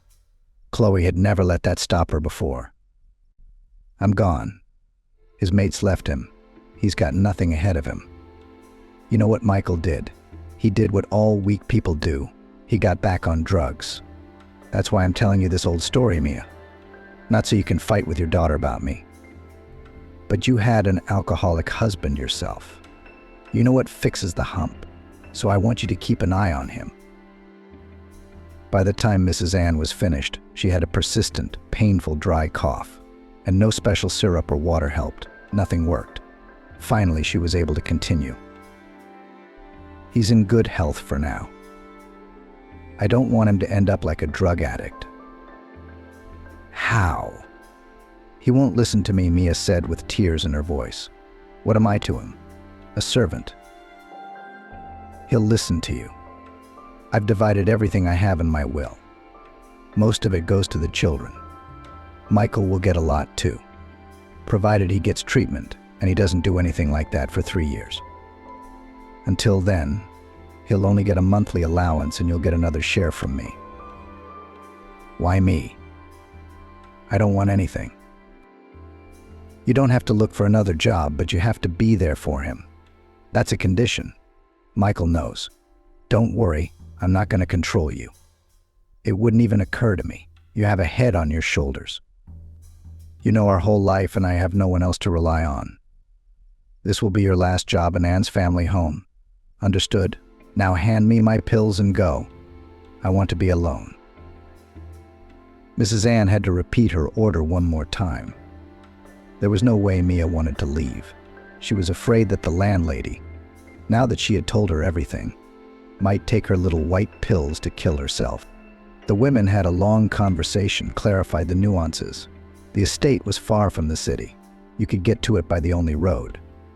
Every person was noticeable. If someone decides to remember old things, you can't bring anything here unnoticed.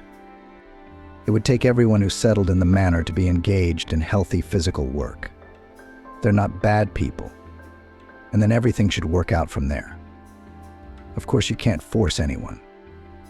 And to live in such a commune or not is a voluntary matter. But someone will probably stay there for a long time. They'll have a vegetable garden, some animals. And Michael will always, every minute, be in front of Mia. 3 years. And both he and Mia will be free. He would get his money, and she would be free of the obligation to look after him. Mia caught herself reasoning already as a single person, thinking about what she would do when it was all over, and she would return to her parents' empty home, the ancestral nest, and calculate her pension so that it would be enough for everything, and probably sign up for the library. That's the way it would turn out one day. The old house was taking on a new life. It could be a museum, if someone had the will and the money, and if there were enough people to come and see the life of a 19th century landowner. Not a great poet, not a famous musician, but an ordinary man who loved his home and his fields. Mia stood on the first floor in the bay-windowed room she had chosen for herself. She looked out of the window and thought that the landowner must have had an office here, and he too looked out at the river meters away, at the willows leaning against the water, at the meadows. They were blooming now, and sweet to his heart. Mia had never allowed herself to be idle before. There was always something for her hands to do. But now Chloe, who had enough energy for two, was sure to take over. Jill enjoyed her new job, immersed in it with her head. She was the one who told Mia about the new residents of their little commune, and she had a kind word for everyone. Greg had worked all his life in the north, widowed, and thought he would live with his son's family and grandchildren. But his daughter-in-law first persuaded him to sell his northern shares and give them the money for a new car and repairs. Then she got him out of the flat and made him practically homeless. That's when Greg started drinking. Jill picked him up at some shelter. Then there's Tyler, a talented bard. He used to do a lot of gigs traveling, and afterwards, artists get a treat. At some point, Tyler realized he was losing his humanity. The tour was over. Even for himself, on his favorite guitar he couldn't play. His fingers refused to obey. Tyler was in drug treatment. Jill picked him up right after he got out. Brandon could have grown up to be a good kid, kind, no matter what.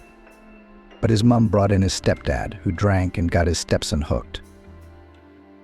Jill told these bitter stories with genuine pity for her charges. She wanted to protect the weak in spirit, to help them. Mia, on the other hand, had shunned such people all her long life. She didn't want to take on the burden of caring for them. Only now she began to look at those whom she called bottom dwellers, and thought that they would never get out of there. One day Mia told her friend about her own fate and asked with a chuckle, "You would probably feel sorry for my husband and invite him to live here, wouldn't you?" Jill thought for a few seconds and said, "No. If he abandoned his newborn daughter, did not even remember her, it is already hopeless. She wouldn't call, and if she came, she'd kick him out." Jill confirmed her words by breaking up with one of the tenants. Asking to take him to the village with her, Kyle swore that he was done with the bottle. A week later, Jill, returning from the shop, saw Kyle in the company of a local alcoholic. Both were quite pleased with the familiarity and companionship. When Jill told Kyle to pack his things in the morning, he tried to appeal to her pity. "Where am I going to go? I'm just going to sleep under a fence." "Go to someone you know." Jill cut him off. "His house is a wreck, but you'll fit in somehow. Don't doubt that alcoholic will welcome you with open arms. You'll be digging people's gardens, selling bottles. It's all right. You'll make a living." Mia, on the other hand, enjoyed the silence. And it wasn't just nature. There is no such thing as absolute silence in nature. At night, Mia woke up and took her time to go back to sleep. The window was open, and she listened to the nightingale singing, to the sound of a choir nearby. For the first time, she had the energy and time to do something other than continuous labor. When the foreman was called and he was installing a speaker in the house, Mia asked him what there was to see nearby. And the foreman, an old-timer of the area, began to tell her about the surrounding forests and lakes, where it is better to pick mushrooms, where to fish, and where it is better not to go. You might meet wild boars or accidentally step on an adder. You should talk to our forester. He would tell you so much, finished the master. He says that there are a lot of abnormal places here. True, he lives far away, on the cordon, but often comes to the forestry. Mia already knew where the forestry was. Not far from the center of the village there is a house under a roof, surrounded by old pine trees. The house is surrounded by a blank fence, on which someone had written graffiti "Animals are not food," and someone also crossed it out the next day with a bold cross. The woodsman's name is Will. Talk to him. Really, no one knows more about the area than he does. The first years of study at the Institute, Chloe was so fascinated by New York that she forgot about everything in the world. She told her friends and herself that she would never come home again, that here is her soul, her life. She even had the same pulse with New York. She couldn't believe herself that she hardly missed her mother at all. Student life, with so many interesting things to do, had swept over her head. And then, when Michael began to come, she didn't tell her mother about it, but she left the hostel just then and rented a flat on the outskirts of the city. But here it was far to get to the Institute, spent 2 hours on the way. And the girl moved closer to the center to a room in a communal flat. Michael gave money for everything, even for Chloe's mobile phone. The girl was really in love with him. Here he remained the last thread linking her to the house. But often come Michael could not, and gradually for Chloe his image lost clarity, became pale in comparison with her new acquaintances. So she befriended an artist who once in Central Park painted her portrait. He was Chloe's age. He had lived in New York all his life, and he showed the girl such places that she would not have discovered without him. The artist organized excursions on the rooftops, took Chloe to some bohemian bars, told her where Masons once gathered in New York. She told her friends that with him madly interesting, and she wanted to become like him, unusual, bright. She dyed her hair red. She got tattoos from her hands to her shoulders at the salon. She told Michael not to come again and to make it look thorough, remembering his dying wife, whom she had never thought of before. She knew that this was a real grief for Michael, that it was easier for him to feel like a wretch and torn between Mrs. Anne and her than to lose her, Chloe, forever. Chloe then fell ill with the very disease that the world either believes in or doesn't. The doctors said it wasn't that severe, that her young body could handle it. But Chloe did not turn to the doctors. She was lying in her room under the roof, and she had no strength to get out of bed. The sun did not look at her. The window looked out on the north side, a dull backyard, and Chloe had to look at the ceiling, count the cracks on it, and think that sometime before her this room lived. Probably the same poor student, or maybe a small clerk, a character of Edgar Poe. And he did not have enough money even for tea and sugar. The thoughts of tea were pressing. At first, Chloe didn't feel like eating at all. But when she began to recover, it turned out that there was not a crumb left in the house, and the girl could only get from the bed to the chair, sit for a while at the window, and drenched in sweat from weakness, back to bed. The painter did not come, afraid of the infection. In the end, Chloe was helped out by a neighbor, an old woman, God's dandelion. From time to time she went to the city, stood somewhere near the bridge and read by heart poetry classics. It was a way to supplement her pension. And also the old woman understood everything without words. She noticed that Chloe does not go anywhere, only to the toilet. So she made a judgment call. She crept to the door. Chloe opened it. "Little girl," said the old lady, "I'm going to the shop. Don't you need anything?" Chloe asked for tea, sugar, and a bun. She wanted to hug the old woman, but she was afraid to make her sick. The room was cold. Chloe drank hot tea, wrapped in a blanket. She wanted to go home for the first time. Mia decided to go to the distant lake they had just told her about. Everyone found something different there. Some people found beautiful views for photographs. Some people found scatterings of forest strawberries. Some people found solitude, a ringing silence. Going alone and orientated only on a satellite map was a bit scary. But Jill and her helpers were passionately engaged in the vegetable garden. It was a sin to distract her from such happiness. Mia walked through the meadow, which was in full bloom, across the bridge on its warm wooden planks. Beyond that was a road of concrete slabs, paved for who knows when and why.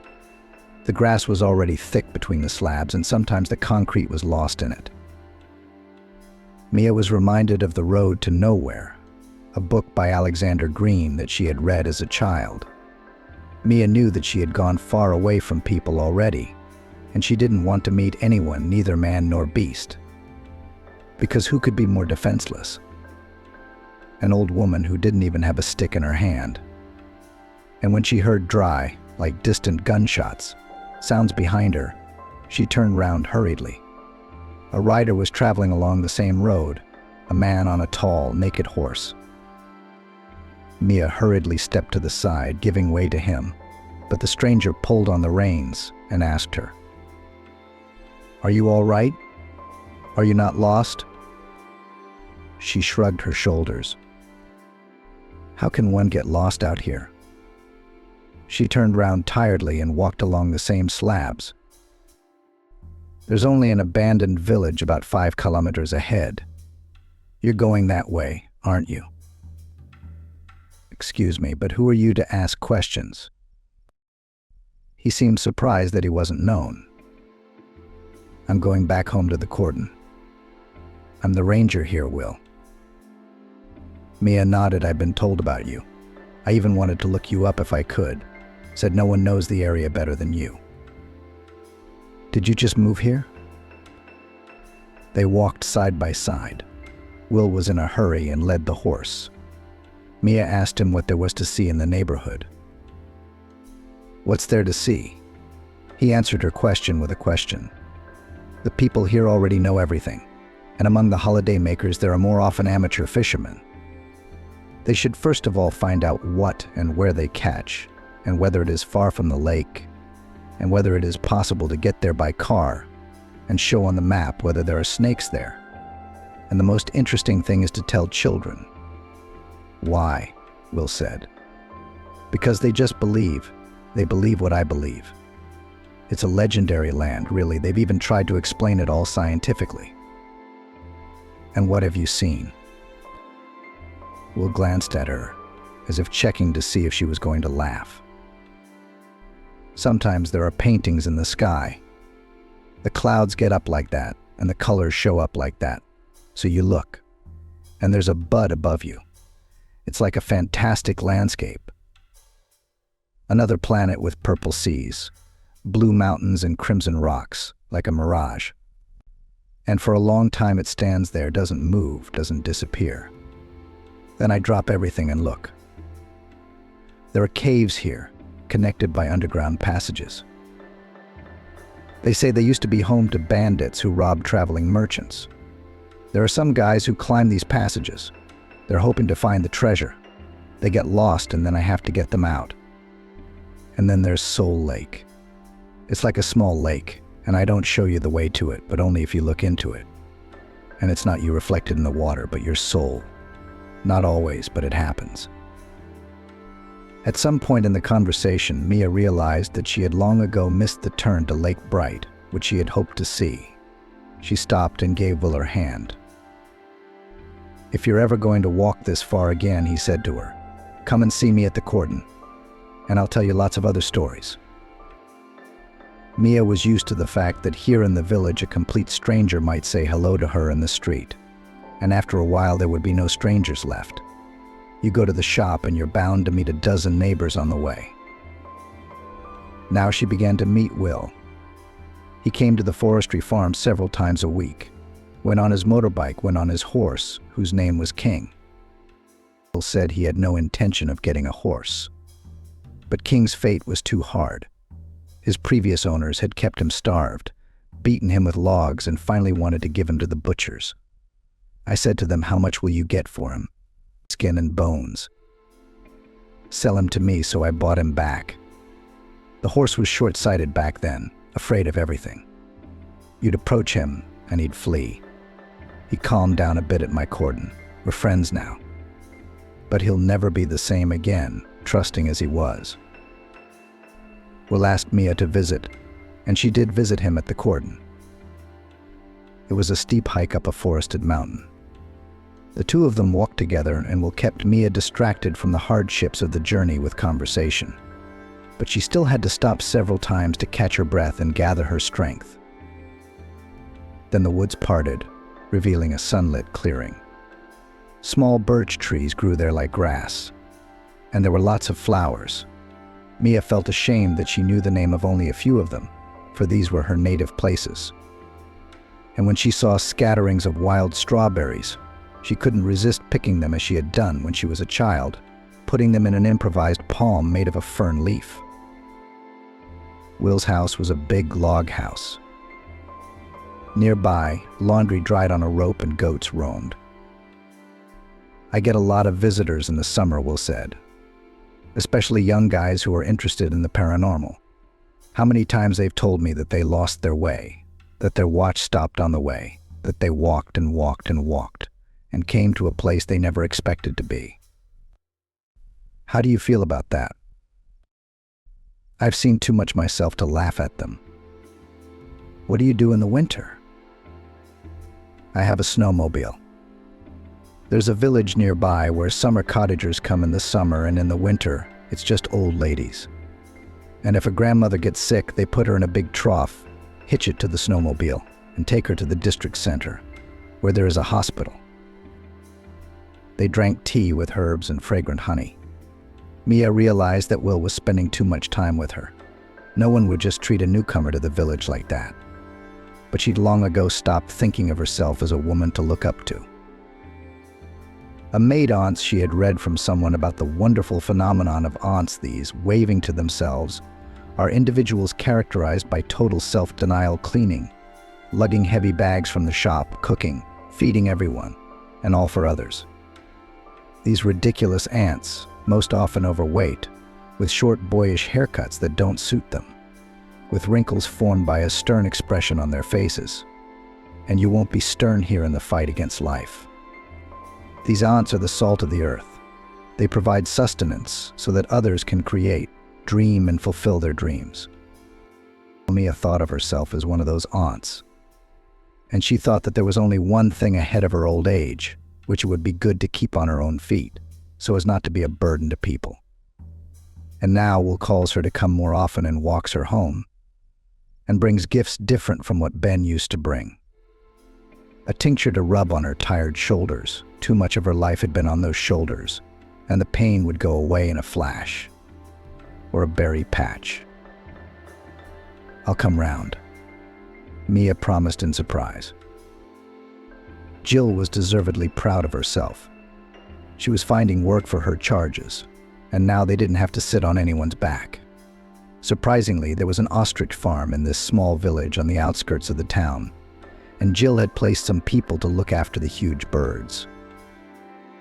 Jill knew that her charges had settled in the old house for good, that the lineup would change as well, but they needed a break from their old, unsettled, pain-filled lives.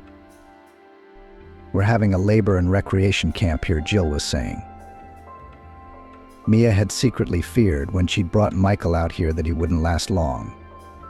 All that gardening wasn't for his fine hands.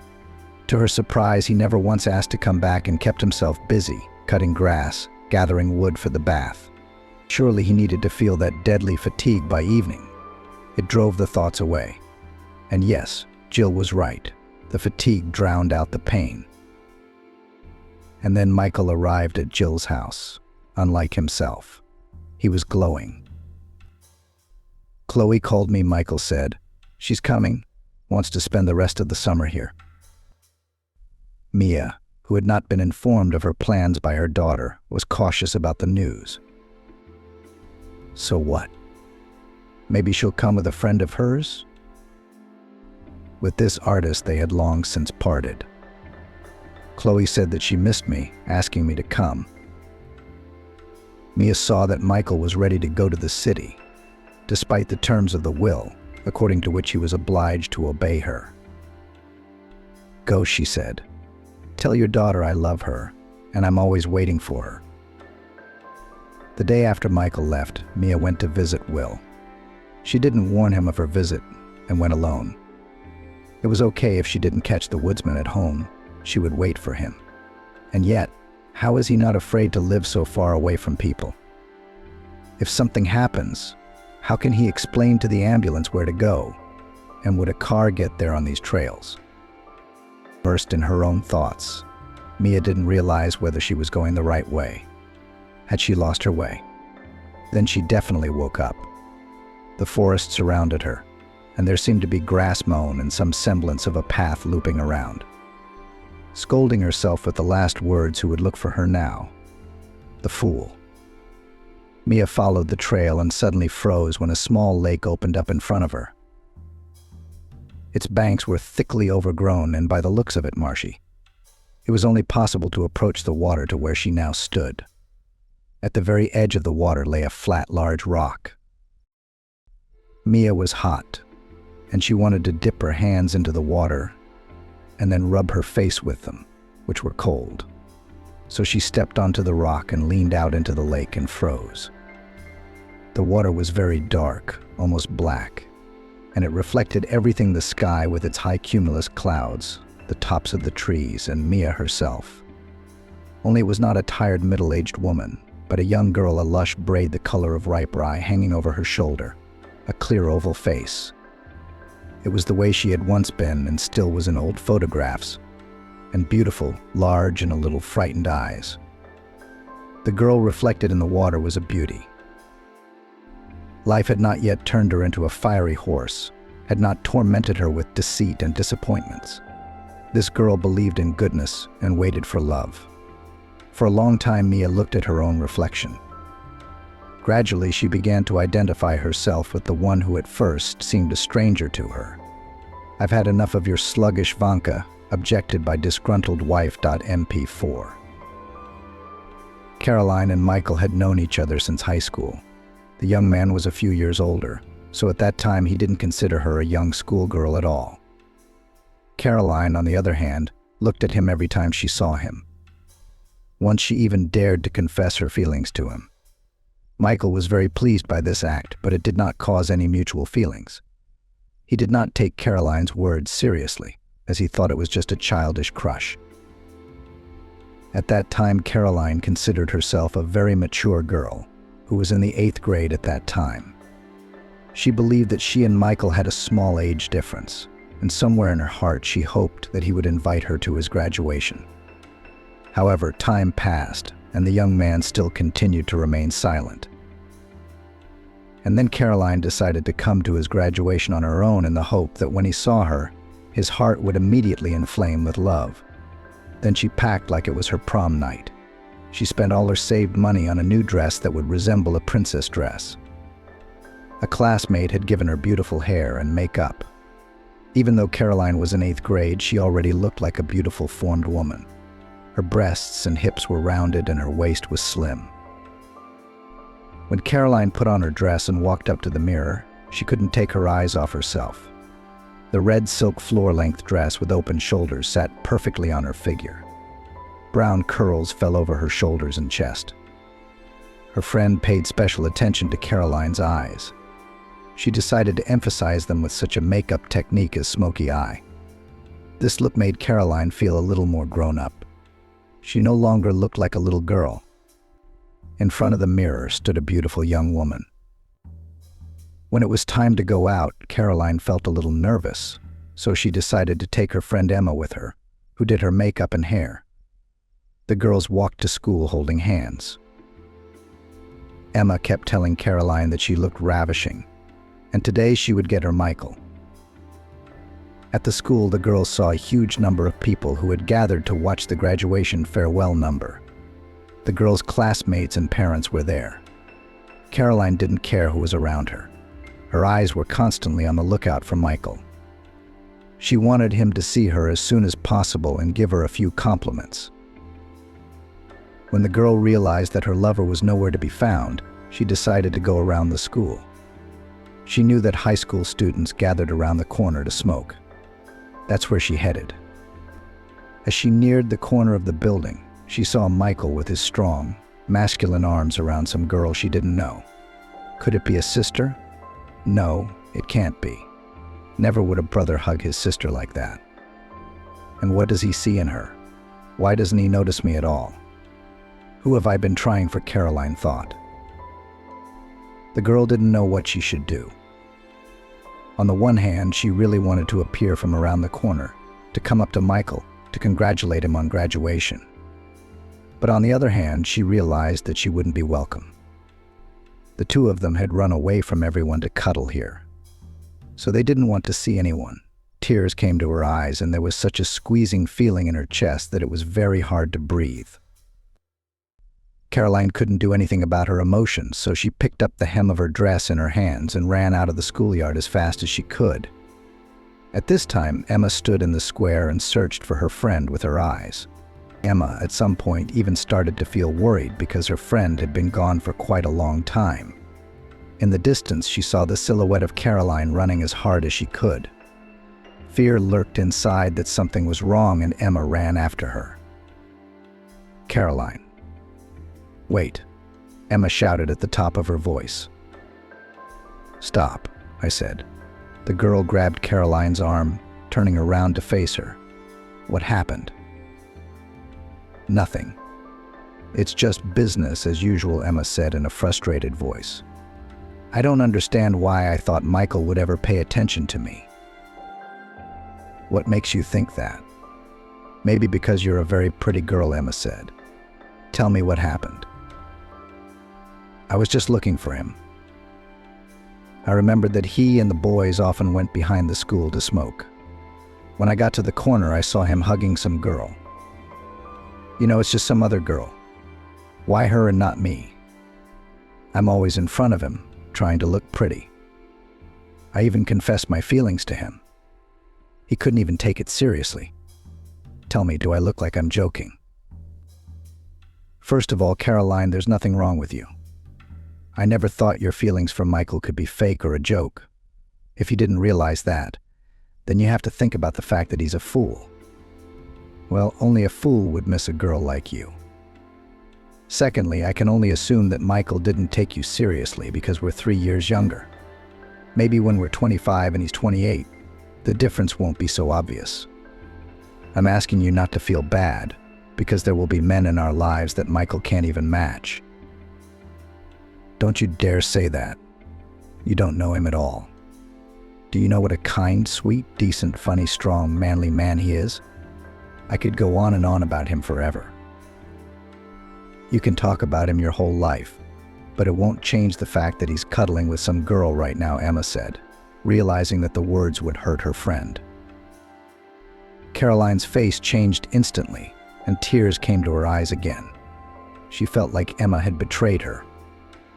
If they were true friends, she wouldn't have done this and would have continued to support Caroline all the way until Michael was hers forever. But instead, her friend talks about how the young man is not worthy of her love. How can you say that about people you don't know at all? Caroline couldn't understand it at all. There was nothing to do, so the friends packed up and went home. On the way, they discussed plans for the evening. Emma didn't want to leave her friend alone with bad thoughts, so she offered to go home with her. Caroline accepted the offer. The girls entered the flat. Emma immediately went to the bathroom to wash off her holiday makeup and get rid of her hair, which reminded her of today's mishap. As soon as Caroline transformed from a beautiful girl to a young wench, she and Emma went straight to the cafe to really devour the ice cream. Despite this, it had been a lovely evening. Caroline was constantly dangling in the clouds and thinking about how she would go on without her lover, knowing that he was in love with some other girl. For about a fortnight, Caroline had been constantly thinking about Michael. It couldn't be said that she enjoyed suffering.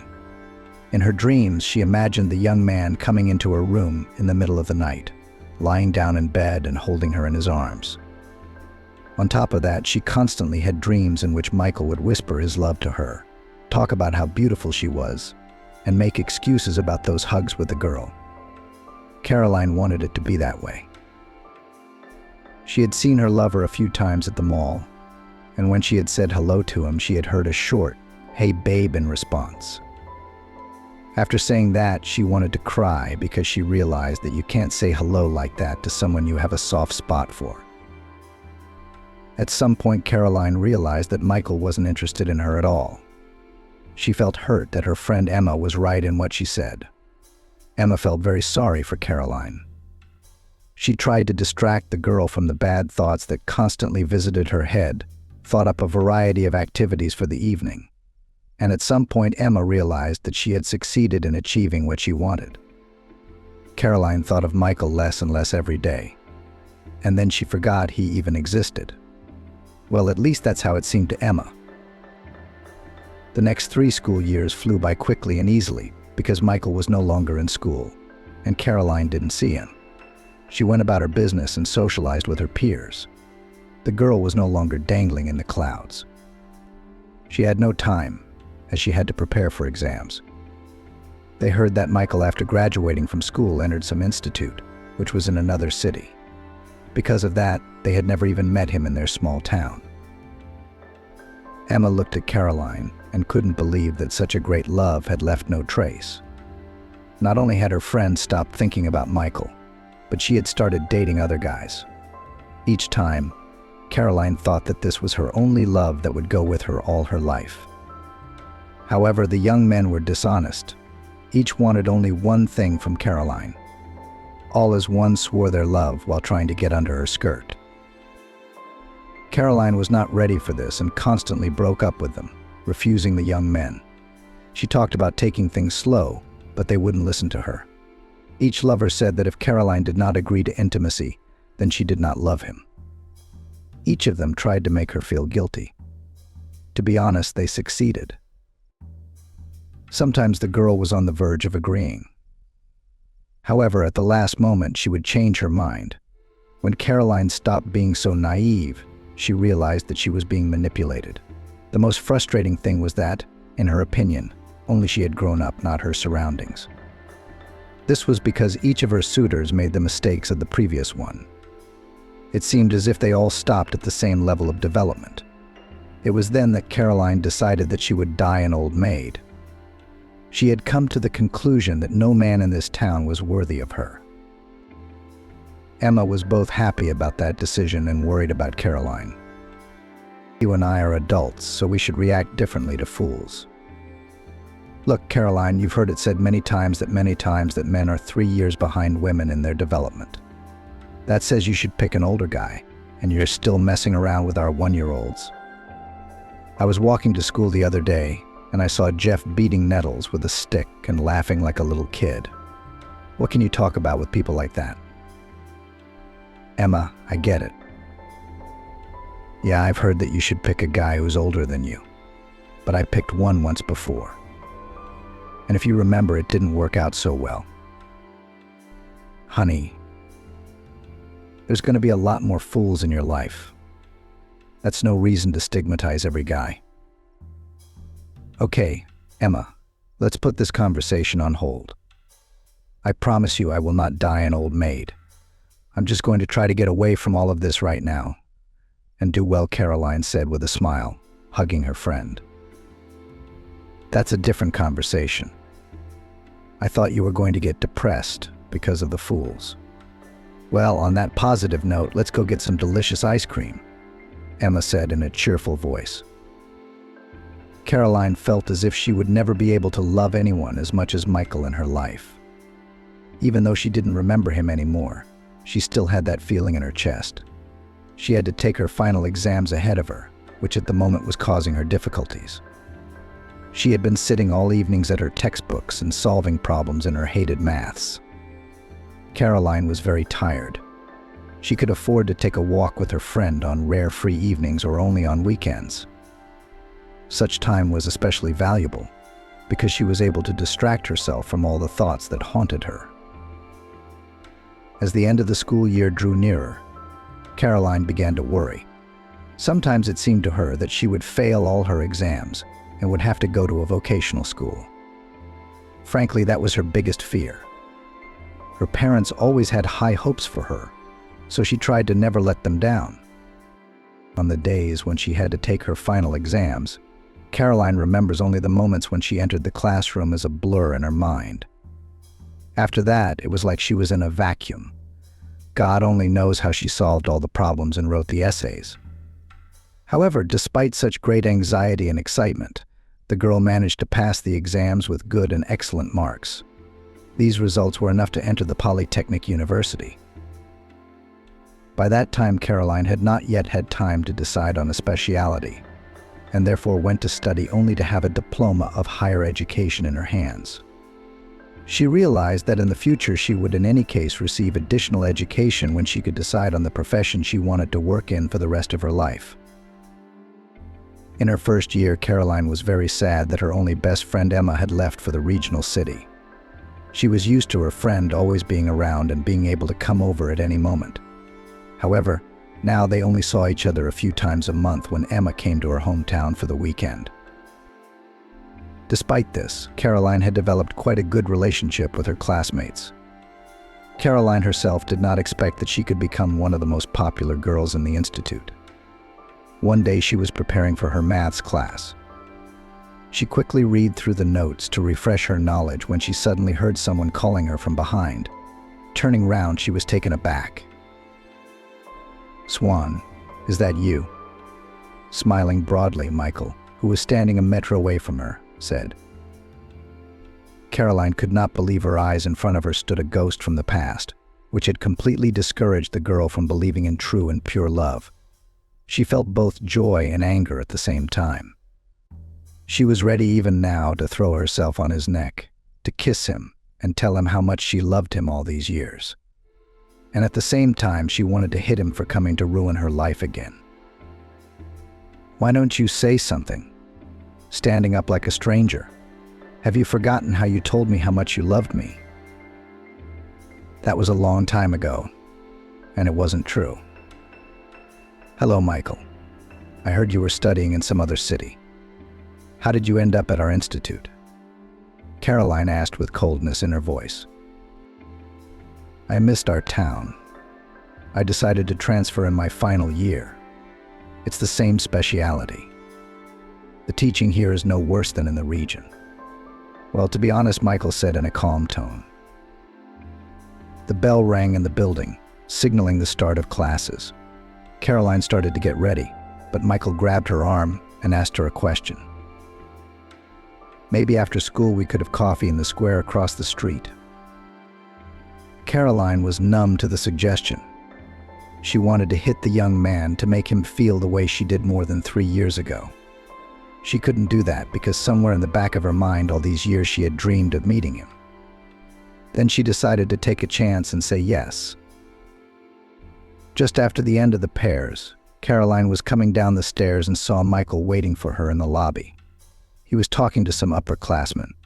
They were smiling and gesticulating vigorously. For some reason, Caroline felt afraid. She thought that if she approached Michael now, he would decide to laugh at her. However, when the young man looked up at her, he smiled broadly and waved his hand for her to approach him as quickly as possible. "Were those my classmates?" Michael said, smiling. "Shall we go for a walk?" Caroline nodded affirmatively, and the young men headed for the park. He bought them each a cup of coffee. To be honest, Caroline didn't like the drink, but she didn't want to contradict Michael.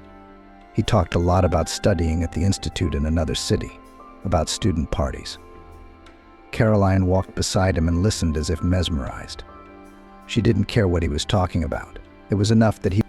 "Did you already have someone in your life that you cared about?" Michael asked with an awkward smile. "Yes, but as they say, there was one and then there was one." "Okay, let's change the subject. I feel a little awkward. I just don't even know why you're interested in this." "I'm interested because when I saw you, my heart sank. I had no idea a pretty girl like you had no one. But even so, I'm ready to make it up to you." "And how would you do that?" Caroline was puzzled and really didn't understand what Michael was talking about. Despite the fact that at the beginning of their conversation she felt free and uninhibited, now she was stiff. Her heart began to beat in a frantic rhythm. Her palms began to sweat. "Don't you have any idea?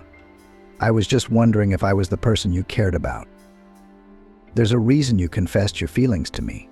Maybe I was careless at the time. But I don't blame myself for that. You realize it was the age you were at. And in fact, you looked very small to me. So I thought, why don't you and I start dating? See if it could work out. It's just, I haven't really had much of a personal life over the years. Honestly, I don't even know why. Most of the girls were easygoing and pretty stupid. Over the years, I've realized that those are not the qualities I'm attracted to in the opposite sex. And you, as I recall, are a very intelligent and well-read girl. Caroline stood in a stupor and just couldn't believe her ears. After all these years, Michael had noticed her and asked her out. At the same time, he didn't talk about any of his impossibly big feelings. It was a shame that he assumed they could have been a good match. She wished he would be speechless at the sight of her. "Why are you looking at me like that?" Michael asked, smiling broadly.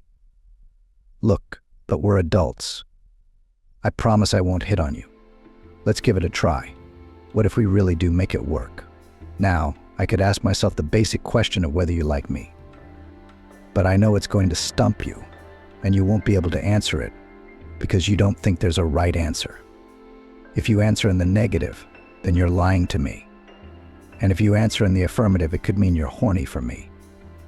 Well, right?" Michael was right about everything.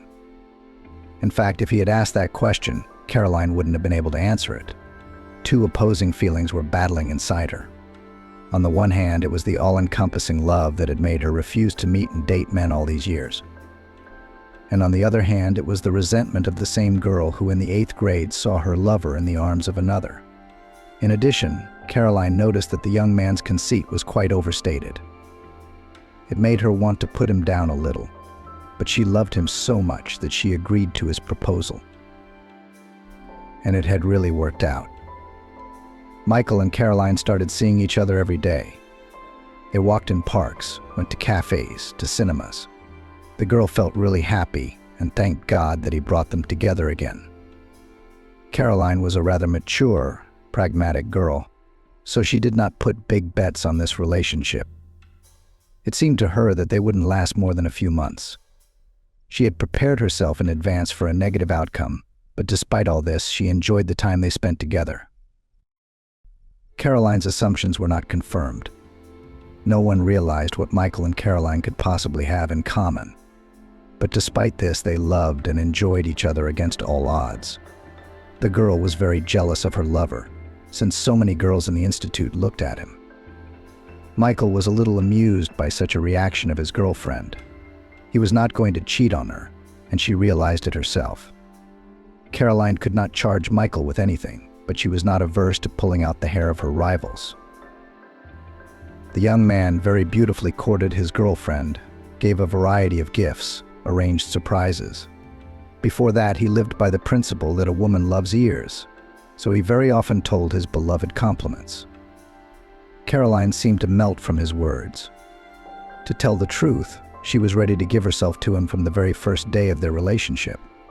However, the first intimacy happened 6 months later. It was the most unforgettable night for Caroline.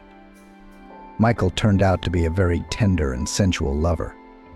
To a large extent, he cared not about his own pleasure, but about the pleasure of his partner. Then Caroline thought that such a night would never happen again. However, she was wrong. Michael loved her just as much, and sometimes even hotter than the first time. More than anything, Caroline wanted to tell someone about it, but she regretted that all this time she had never been able to make any real friends. Emma still continued to be her only support and encouragement. Although she lived in another city, the girl had to live alone with her feelings and emotions, although she wanted to shout to the whole world about her happiness and love. After graduation, Michael went to work in a famous office programmer. At the start, he received a little, but every year his income became more and more. When he already realized that he could provide not only for himself, but also for his family, he proposed to Caroline to move in together. The girl immediately agreed. Although inside her lurked fear, she was afraid to a greater extent. She was not afraid of a common life, and that the joint life will make her miss her studies. Michael was very persuasive and promised that he would help her with all the household chores. He kept his promise. After work, he came home and did not scold his wife if the food was not ready. Was always ready to help to wash dishes, take out the rubbish, sweep up. On the one hand, it seems that these are so simple tasks that take up little time, but however, sometimes Caroline had neither time nor energy for them. During the last days of her studies, Caroline spent more and more time in the library. She had a thesis to write, but the atmosphere at home made it hard for her to concentrate. Sometimes she forgot about the time and only came to her senses when the staff told her that the library would be closing soon. Then she would run out of the building and find Michael standing there waiting for her. "When I got home from work and realized you weren't here yet, I came straight here," he said with a smile. "Somehow I guessed you were here. Please forgive me. I got so caught up in my thesis that I lost track of time," Caroline said with a guilty look. "Baby, you have nothing to apologize for. I've been through this phase before, and I know how important it is to write a good thesis," Michael replied. "I give you complete freedom. Use as much time as you need. This period won't last forever. We'll manage." Michael spoke softly in his beloved's ear, hugging her tightly. The day of the thesis defense was approaching inexorably fast. Caroline's nerves were failing and she began to take sedatives. However, each day they helped less and less. When the day came to hand in the diploma, she was completely disintegrated. From early morning, Michael tried to cheer her up and promised that in the evening of the same day she would have a big surprise. "You won't pass, sweetheart. You can't fail. You wrote this paper yourself and you'll have no trouble answering all the extra questions. Just believe in yourself. Imagine all the hard work you've done. You can't just give up. What's more, you said yourself that you don't care about the grade you get. So why do you care? You can't get out with a certificate. That can only happen if you keep your mouth shut and don't say a word. Come on, wake up. I've got to go to work. I was going to ask you to leave for today, but I decided that I won't distract you from your diploma. So I just want you to call me when it's over." "Okay, of course, you're my nearest and dearest. I love you. Have a good day, honey," Caroline said with tenderness in her voice and hugged her beloved. When Caroline came to the institute, she was horrified to find out that she would be the first to defend her thesis. After this information, her stomach immediately cramped and nausea set in. How to calm her anxiety, she had no idea. She had already taken 2 pills of sedatives up to this point. She was afraid to increase the dosage, as she might overdose. The girl could swear on everything she had, but she absolutely did not remember the moment when she defended her diploma. Everything was like a blur. The members of the examination committee asked Caroline a few additional questions, which she successfully answered. Now she had to wait for all her classmates to speak and find out her grade. Even though she didn't remember her performance at all, her excitement was gone. She didn't worry about anything anymore. She was only interested in what surprise Michael would give her this evening. About 2 hours later, Caroline learned that she had received an excellent grade for her thesis defense. She was overjoyed. She immediately dialed her lover and shared this wonderful news. "You see, baby, I told you everything would be fine. I'm so happy for you. I'm so happy for you. Do you realize you're about to start a new phase of your life? It's going to be a real adult life. I was worried about you." "Let's make an appointment," Michael said.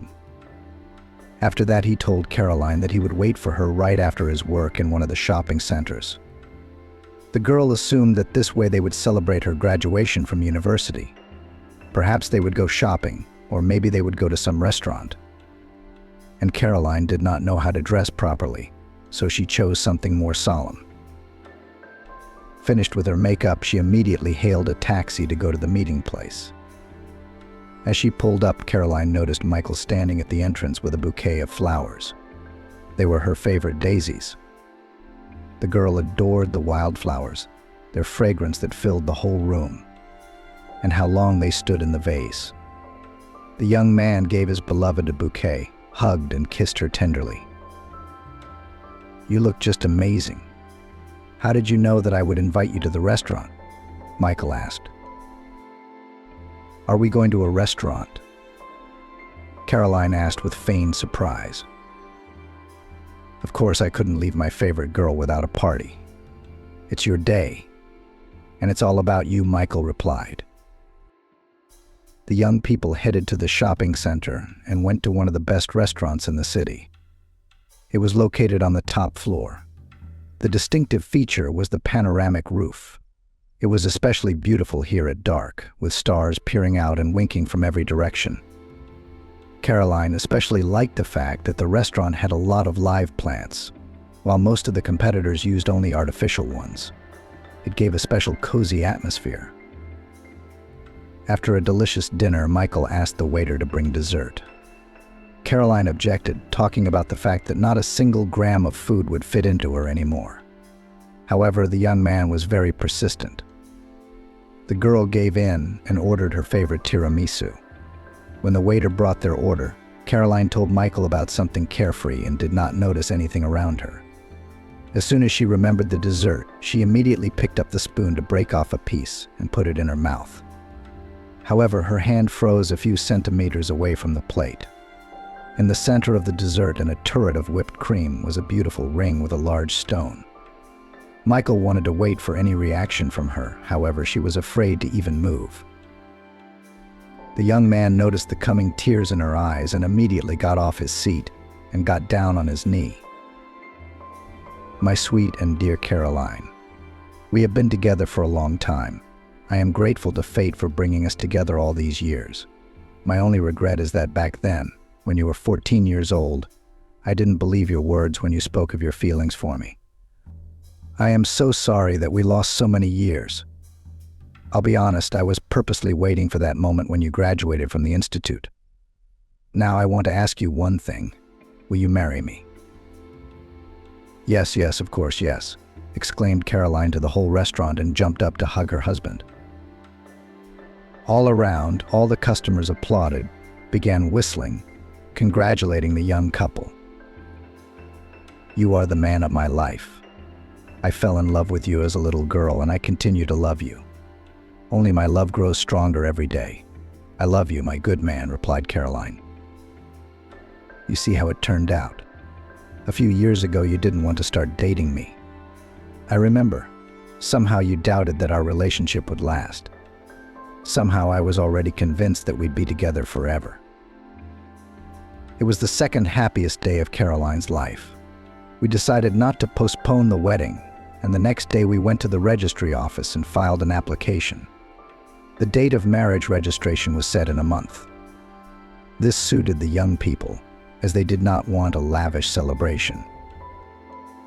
To Caroline's surprise, even after the wedding, their relationship had not changed at all.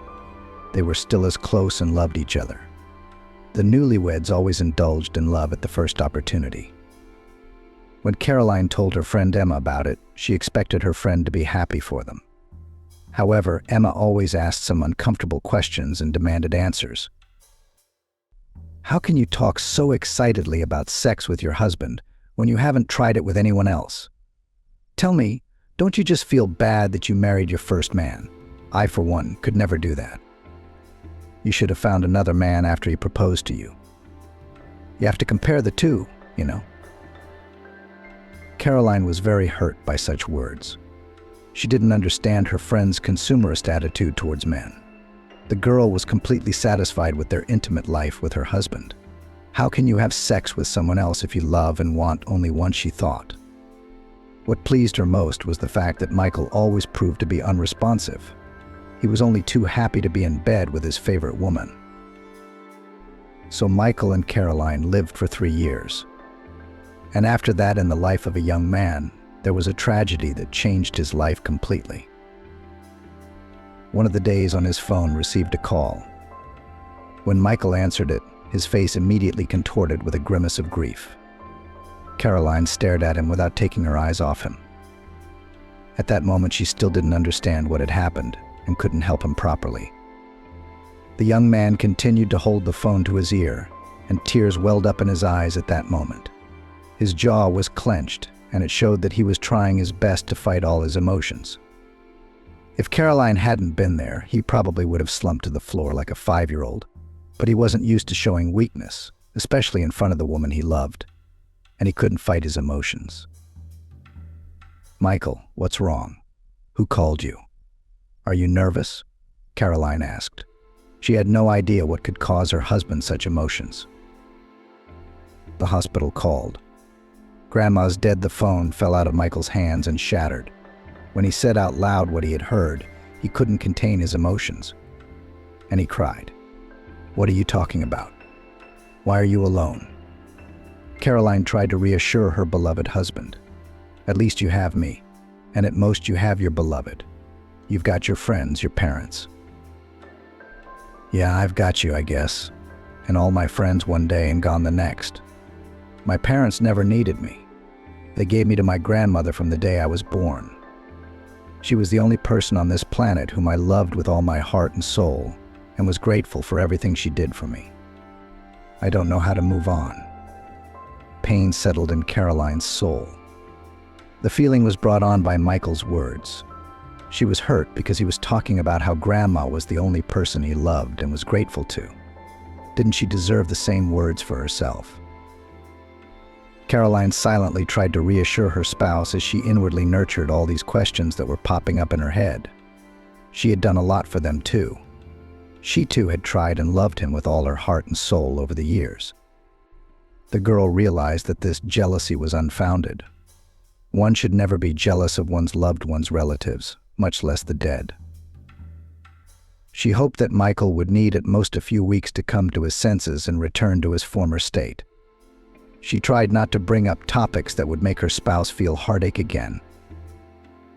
Michael tried to keep his cool, too. He didn't want to show his wife the weakness that overcame him. Every day he tried to put on a smile and make himself look carefree. And perhaps he was even succeeding.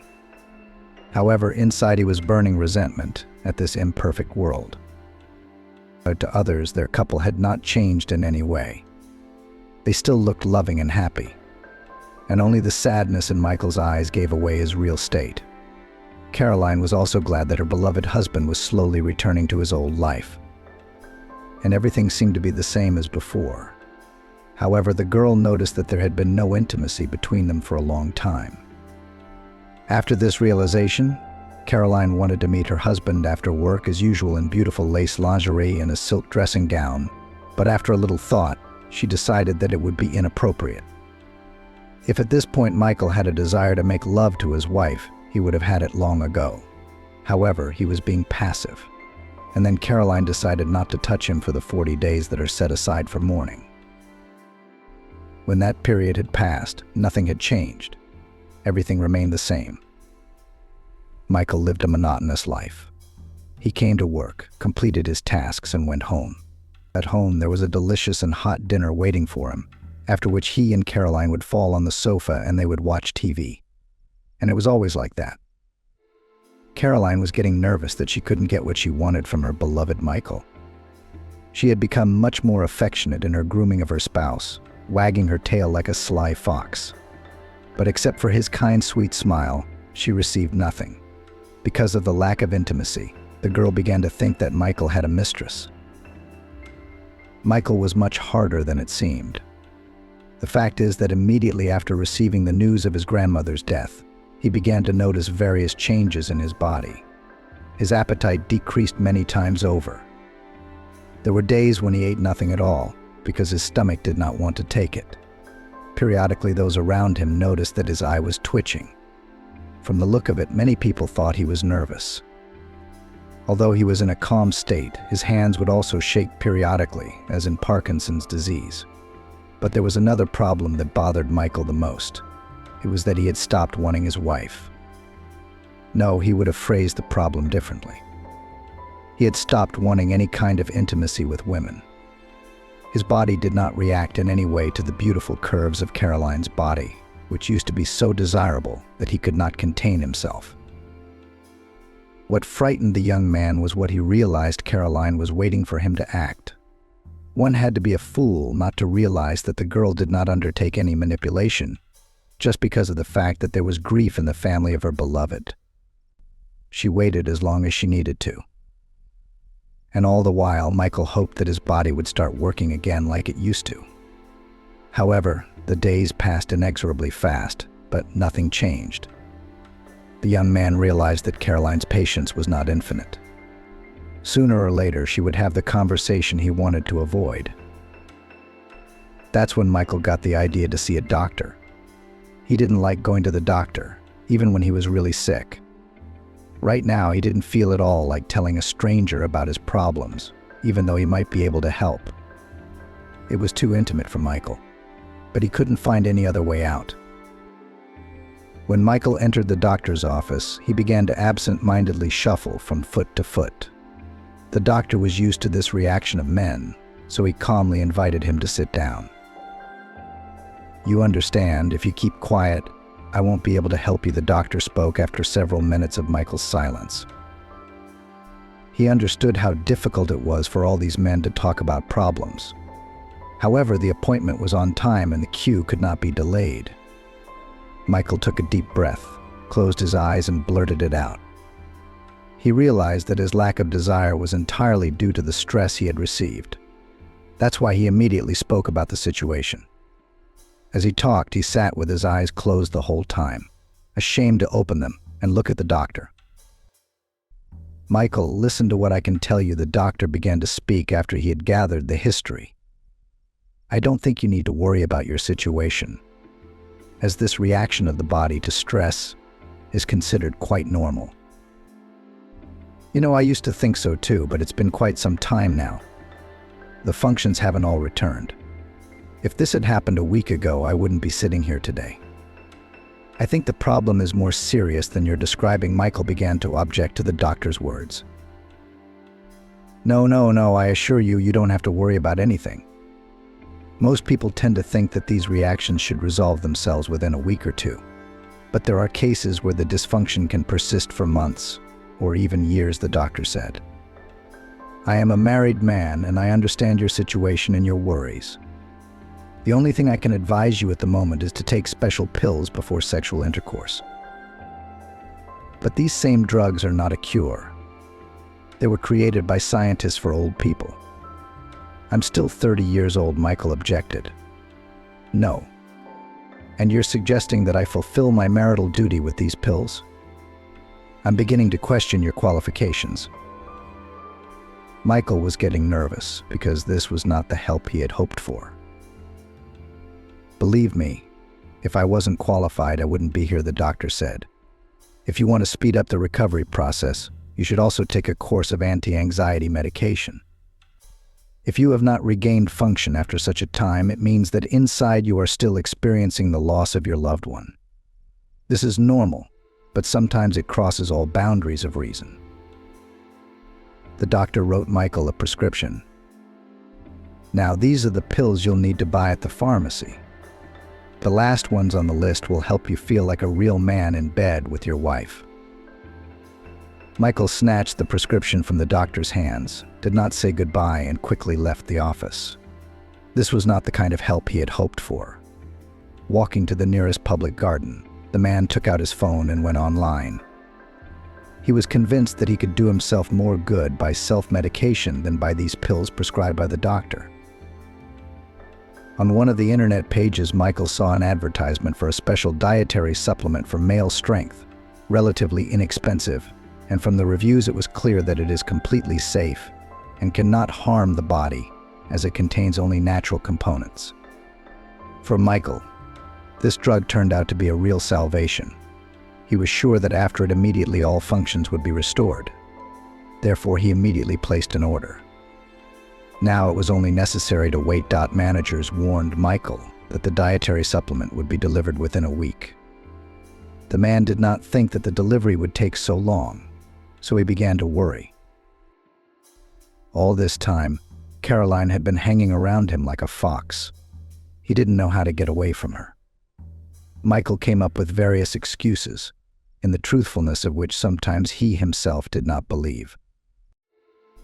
His nerves were on edge, and at that moment Michael decided to use his doctor's prescription to buy anti-anxiety medication. He did this furtively from his wife, so that she did not think that he had any problems, as the young man constantly pretended that his life was fine. He had completely forgotten about this tragedy, which happened less than 2 months ago. The effect of the pills that were prescribed by the doctor did not take long. Already that evening, Michael felt much calmer. The worries caught up with him at the moment when Caroline flirted with him. Sometimes he wanted to sit in front of his wife and tell her everything. Would she understand? Wouldn't she turn away? He wasn't sure of an affirmative answer to those questions. So he decided to continue his tactic of complete silence. All this time, Caroline was going crazy, as she didn't understand what was happening. Sometimes her worries grew to such an extent that she began to follow her husband, that he was late at work, and that's why the girl had thoughts that he was cheating on her. But however, after several checks, she still came to the conclusion that he is completely loyal and faithful to her. But that did not explain that he had lost interest in his woman. She promised herself to find some explanation that would satisfy her interest and worries. The girl didn't like playing detective, but periodically she still continued to pick up Michael's phone to look at his correspondences.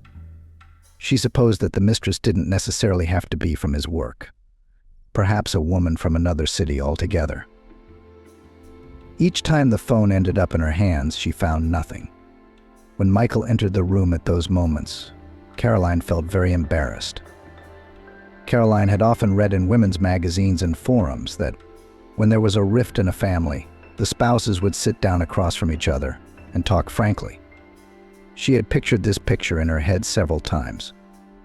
She could have asked Michael to sit down at the negotiating table, but this conversation had to start somewhere. Every time she broached the subject, the man would get nervous and walk away. How do you get him to sit, listen, much less answer questions? At some point, the girl thought about asking her husband to see a marriage counselor. In their relationship, there were no quarrels and scolding. They also continued to love each other. Caroline felt like a real woman, loved, happy, received gifts from her husband. However, the lack of attention and desire killed everything in this background. And maybe it was the psychologist who would help pull out of Michael the emotions he was hiding from her. "Michael, we need to talk to you," Caroline spoke softly as she entered the room where Michael lay watching television. "What's wrong, honey? You look worried, honey. Every time I try to talk to you about something, you always get nervous and walk away. I don't know how to approach you. I feel like you're not in love with me anymore. Or there's someone else. If you can't tell me all this, then maybe we can go to a family counselor," Caroline said timidly. "What family counselor, Caroline? Are you out of your mind? How could you even think that I had someone? That I've fallen out of love with you? I don't kiss you, I don't hug you, I don't give you gifts. I'm affectionate and gentle enough with you. I go home after work all the time. Can you please explain when I can cheat on you if I'm either working or with you? But you sometimes stay late at work, don't you?" "Yes, I sometimes stay late at work. Is that a sin? You know that I have always tried to earn as much money as possible for our family so that you stay at home doing your favorite things. Is that wrong? I'll be honest with you, if you keep having these conversations with me, then even a marriage counselor won't be able to help us. I understand men now more than anyone when they talk about their wives bothering them. Why do you talk to me like that? Why are you talking to me like that? Have I ever said anything bad about our family? I just want us to be okay. You're pretending like nothing happened, but I know how hard it must be for you. Yeah, from the outside looking in, we're fine. But I'm not looking from the outside. I'm in this family and I know there's a rift. I've tried to talk to you for the 1000th time, but I keep getting silence. I'm glad I can get some emotion out of you now. Even if it's anger, at least I realize that it's all pissing you off too. You care about what's between us. I can tell. But I don't understand why you're not doing anything about it. If it's really as you say and you don't have anyone on the side, I don't want to talk to you like this. You're forcing me to. If you know I'm hurt, why do you keep touching it? Can't you just wait? Any wound, whether it's on your body or your soul, takes time to heal. But if you keep poking it, it takes longer. I'm not stupid. I understand what's bothering you about our relationship. And since you wanted to talk to me, here you go. Can you give me just a little more time? I can't tell you how much. I realize that time is the most precious thing in our lives. But if you're not willing to give it to me, then we should break up. So you're telling me to get a divorce? So all that love you've been saying is a lie? God, how stupid I was to believe you. When I confessed my feelings to you when I was 14, I should have realized what kind of man you are. Jesus, what are you talking about? I'm only asking for a little time, Michael replied. Everything I've told you is true, but right now there's a chasm between us. Do you refuse to hear me? Michael asked, losing his temper. How many times are you going to remind me that I didn't take a little girl's words seriously back then? Caroline looked at him with her blue eyes. Tears streamed down her cheeks, blurring her mascara and eyeliner. A lump stood in her throat, preventing her from saying a word. She realized she'd gotten what she wanted. The conversation had happened, and she'd heard the words she'd dreamed of hearing. She was glad, however, that she had brought out his true emotions. His words were so sharp that they pierced her heart. Finding no more strength, Caroline turned around and ran out of the flat. Once outside, she didn't know where to go. Usually when she felt sick, she ran to Michael's house. Ignoring the people around her and her appearance, around the corner she saw the beautiful golden domes of a newly built church and was pulled there by an invisible force. Caroline had never been to church before and didn't know what to do, where to go, or where to put candles. But she headed there anyway. She had seen people baptized 3 times at the entrance to the church and decided to do the same. As she crossed the threshold, a woman stopped her. Honey, you can't do that. You have to cover your head. But I don't have anything. I didn't mean to come. I just felt the urge, Caroline said, barely audible. The woman nodded as if she understood. She knew how an unknown force led people to church to ask for help or to thank God. The woman went behind a small counter, pulled a headscarf from there, and held it out to Caroline. The girl tied it on her head and approached the... Meanwhile, Caroline continued walking down the street. Her lack of outerwear had left her so cold that her fingers and toes were numb. She had no choice but to return home. Most of all, the girl hoped that Michael had come to his senses and would not be hysterical anymore. For the sake of their peace of mind, she was ready not to start such conversations, but just to wait. When she reached the front door of the flat, Caroline stopped and exhaled. She looked up as if to God. Please let her calm down, she whispered under her breath. As she entered the hallway, Michael's hurried footsteps were heard. Seeing his wife on the threshold, the man exhaled with relief, rushed to her and hugged her tightly. His worries were so strong that he could not let her out of his embrace. They stood like that for several minutes without saying a word. Caroline, honey, I'm so sorry, please. I don't know what came over me. I mean, I know, but I couldn't control my emotions. I'm going through the same thing you are. I'd really like things to get better. But I went to the doctor, and he said it takes time. I apologize too, Michael. I realize that sometimes I overreact. I've tried to talk to you so many times. It's hard for me to process all of this inside of me. You said you went to the doctor. Why didn't you tell me anything? Well, maybe because I was ashamed. You didn't think about it. I'm a young man, and I can't do it. Who would brag about that? The doctor said we just have to wait. Caroline and Michael sat on the couch discussing a serious problem. Isn't there any other option? She asked Michael. In his opinion, the only solution was to wait, and if necessary, to take pills that had an immediate effect. Have you taken these pills before? Maybe we could try them? Caroline asked with hope in her voice. No, Caroline. Those pills won't have any effect. You have to be treated for your body to regain function. It's like a ventilator. Your body can't breathe. You're put on a ventilator that does it for you. Taking these pills that the doctor prescribed to me has exactly the same effect on the body. I don't want that. I want to feel like a man again. Love my beautiful woman night after night. Is that too much to ask? Caroline realized that if this conversation didn't end now, they might have a fight. She had made a promise at church that she was willing to give her husband as much time as he needed. Okay, I heard you. I'll wait as long as it takes. Can I just ask you one more question? Thank you, dear. I'm glad we could come to an agreement. Go ahead.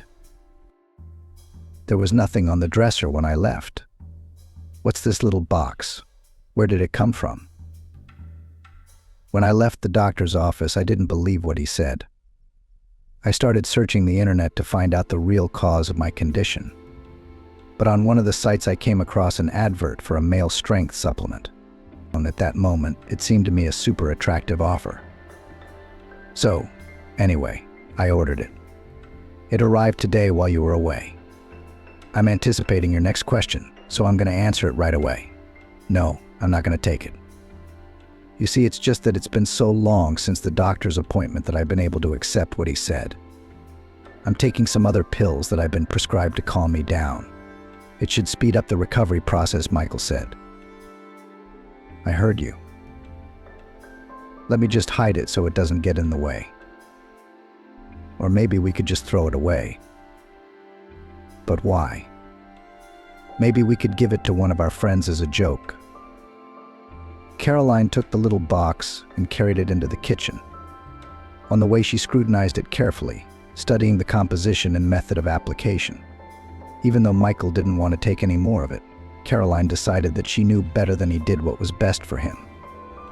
If he didn't want to take care of his health, she would take care of it herself. In her opinion, the supplement could not bring any negative consequences, so there was nothing to be afraid of using it. Opening the bottle, Caroline smelled a pungent herbal odor. The girl thought that it would not be possible to simply add these drops to food. She had to think of something tricky. The best way to do this was flavored tea. She could add the dietary supplement to the drink without Michael noticing. Caroline didn't want to wait for the right moment and decided to act right away. She went to the kitchen cupboard, opened it, and began studying all the teas they had. She needed to find one that had the most pungent odor. She found a mango-flavored tea. Caroline knew that Michael loved a drink with that flavor more than anything else in his life, so the girl needed to make a separate tea for herself. She brewed her favorite bergamot tea in one of the beautiful mugs she had recently bought at the mall. For Michael, on the other hand, she made mango tea in a teapot.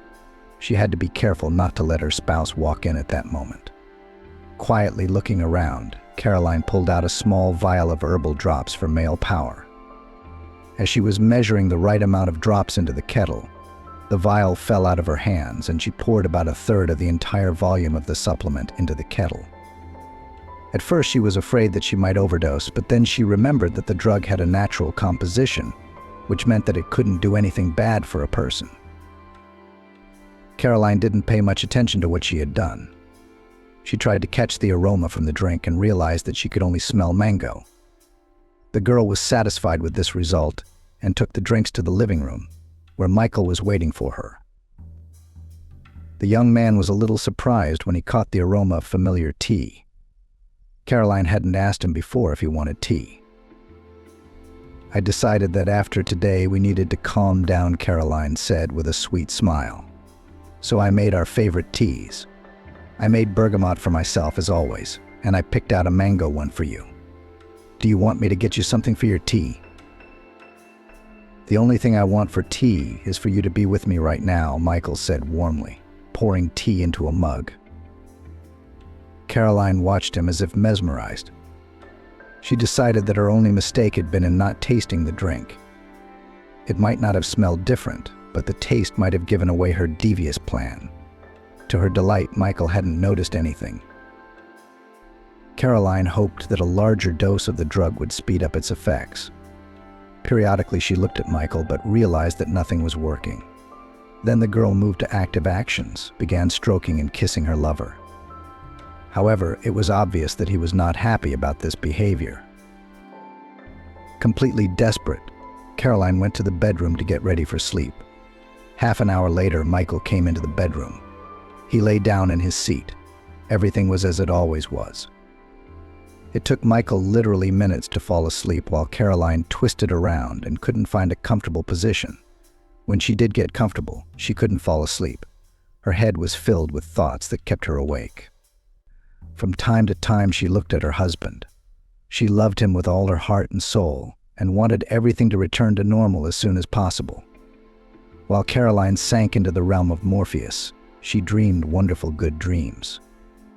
It was times like these that she truly rested in the dream realm. Their relationship with Michael was still good as before.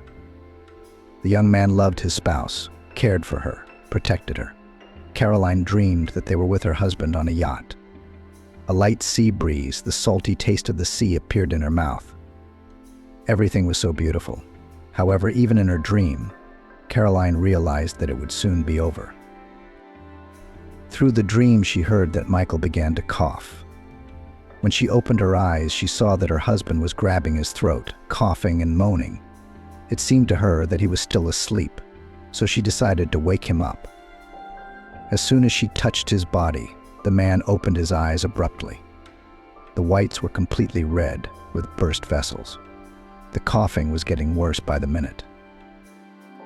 Caroline quickly jumped out of bed and ran to the kitchen to fill a glass of water. When she entered the bedroom, she saw that Michael was already beginning to choke. She sat down next to him, put her arms around him, and held out the glass, but he knocked it out of her hands. As much as Caroline wanted to help him, she realized she couldn't. Then she immediately ran around the flat to find her mobile phone and call an ambulance. There was no way she could help Michael because she didn't understand what was happening to him. She could only hope and trust that the medical team would arrive within minutes. Michael's breathing was getting heavier. With each passing minute, his face began to take on a purplish-blue hue. The panic inside Caroline was beginning to rise. However, at that moment, the intercom rang. It was an ambulance. The paramedics quickly entered the flat and went to Michael's flat. The crew stood in the doorway and watched them examine him. Almost immediately, they said it was a swelling of the larynx that was caused by allergies.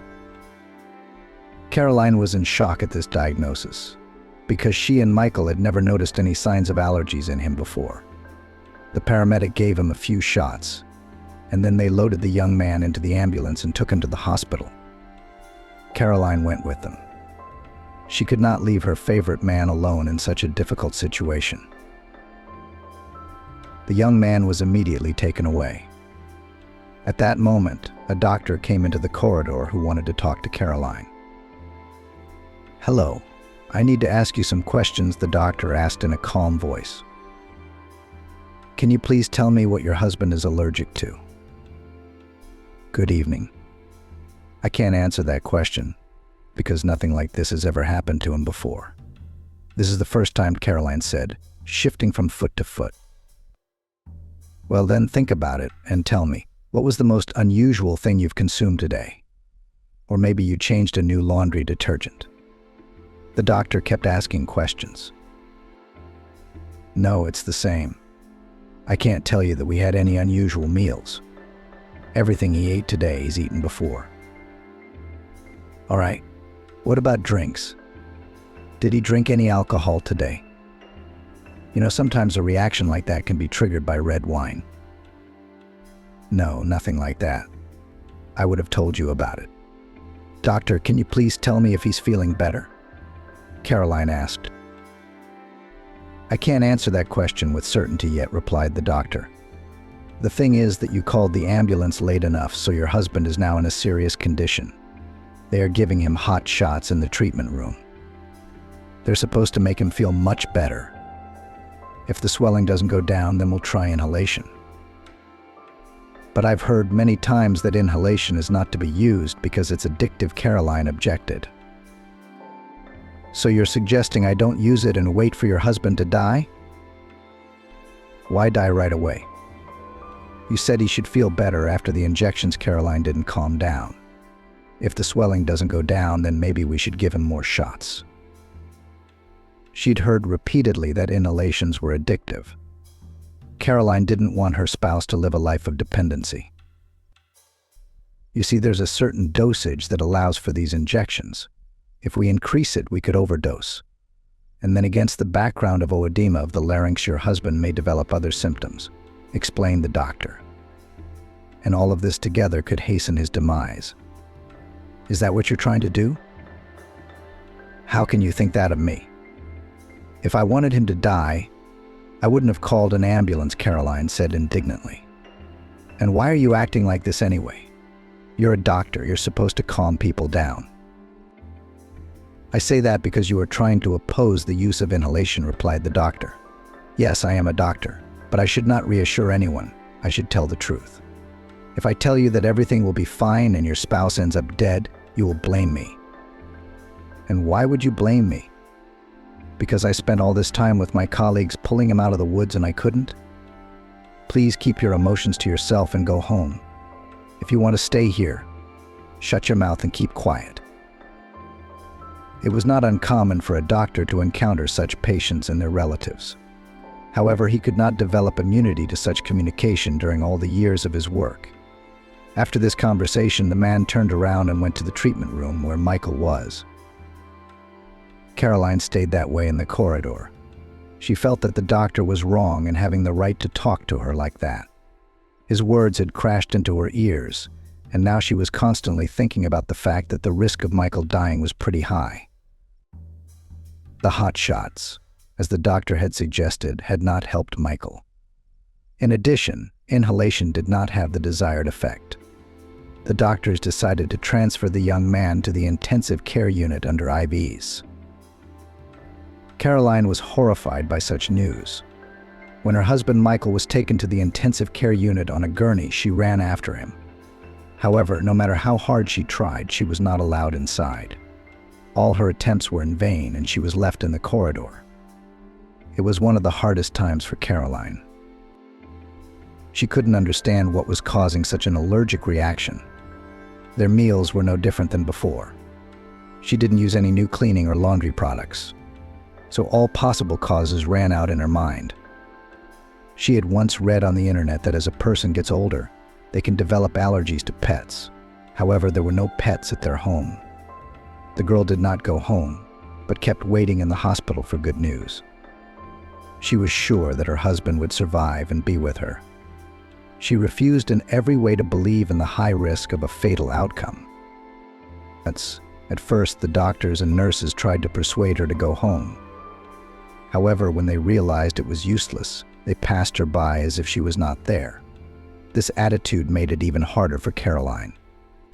Throughout her life, doctors had always been angels in white coats to her. However, now she faced a completely different attitude to patients and their relatives. The girl wanted to go to complain to the head doctor, but halfway down the road she stopped and thought that perhaps the medical staff was not obliged to reassure her and give her false hopes. On the second day, Caroline still had not received any news about the improvement of her husband's condition. She continued to push for news and spend the night in the corridor. At some point, the thought crept into her head that perhaps she was to blame for her lover's condition.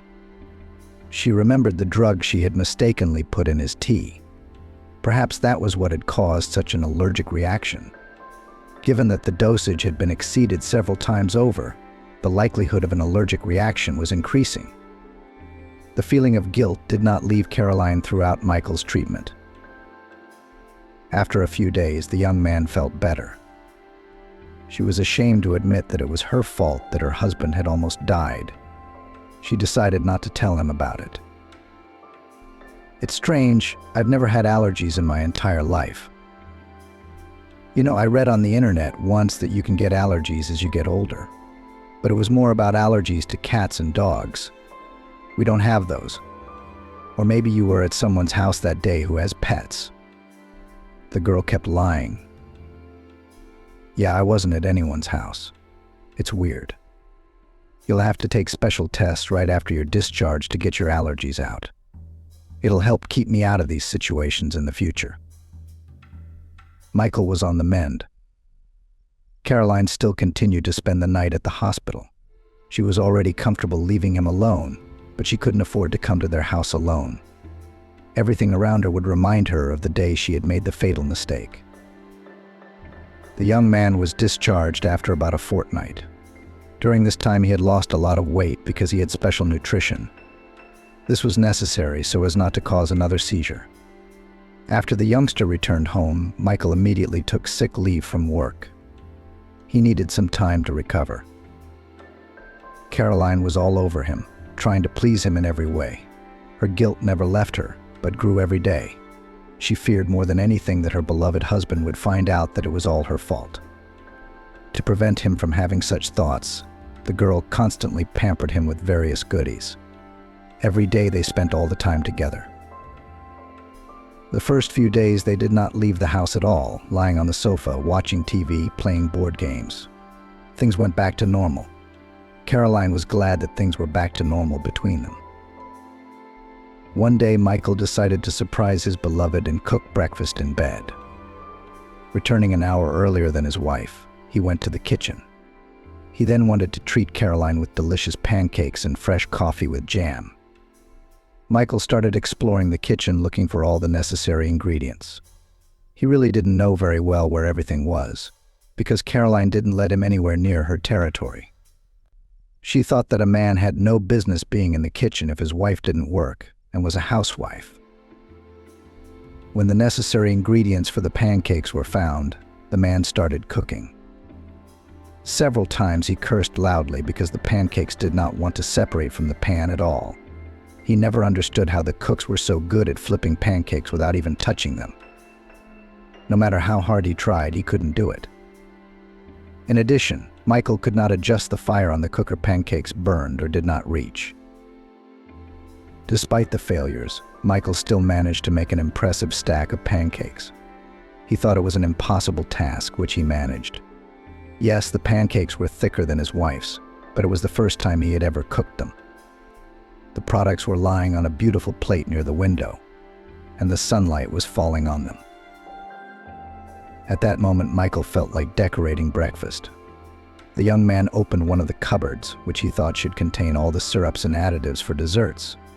There were indeed a great many bottles there. However, most of the names were either in a foreign language or erased. He felt a little uneasy when he saw a small vial of male strength supplements among all those bottles. He was somehow sure earlier that Caroline had thrown it away because he had asked for it. But despite that, the vial was still standing.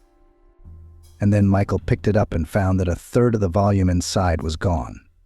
He was surprised by this, as he couldn't understand where Caroline could have used the supplement. The initial thought that popped into his head was that his spouse had a lover. That thought left as quickly as it came to Michael. The young man thought that if it were true, Caroline wouldn't complain about the lack of intimacy. Michael stashed the vial in his pocket so he could ask his wife questions after breakfast and then started brewing coffee. When everything was ready, he loaded the pancakes and 2 cups of coffee onto a special tray and carried them into the bedroom. When he opened the door, he found Caroline still asleep. He thought about the fact that the girl must have been very tired during all those weeks living in the hospital. She, unlike the patients, was not provided with a separate bed and had to sleep either sitting up or curled up on the narrow benches. It was obvious from her face that she was enjoying her sleep. Michael noted how beautiful she was, so much so that he didn't want to wake her.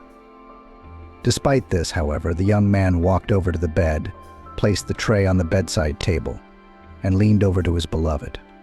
Hugging her tightly, he began to whisper affectionate words in her ear. It wasn't clear whether Caroline was awake or not.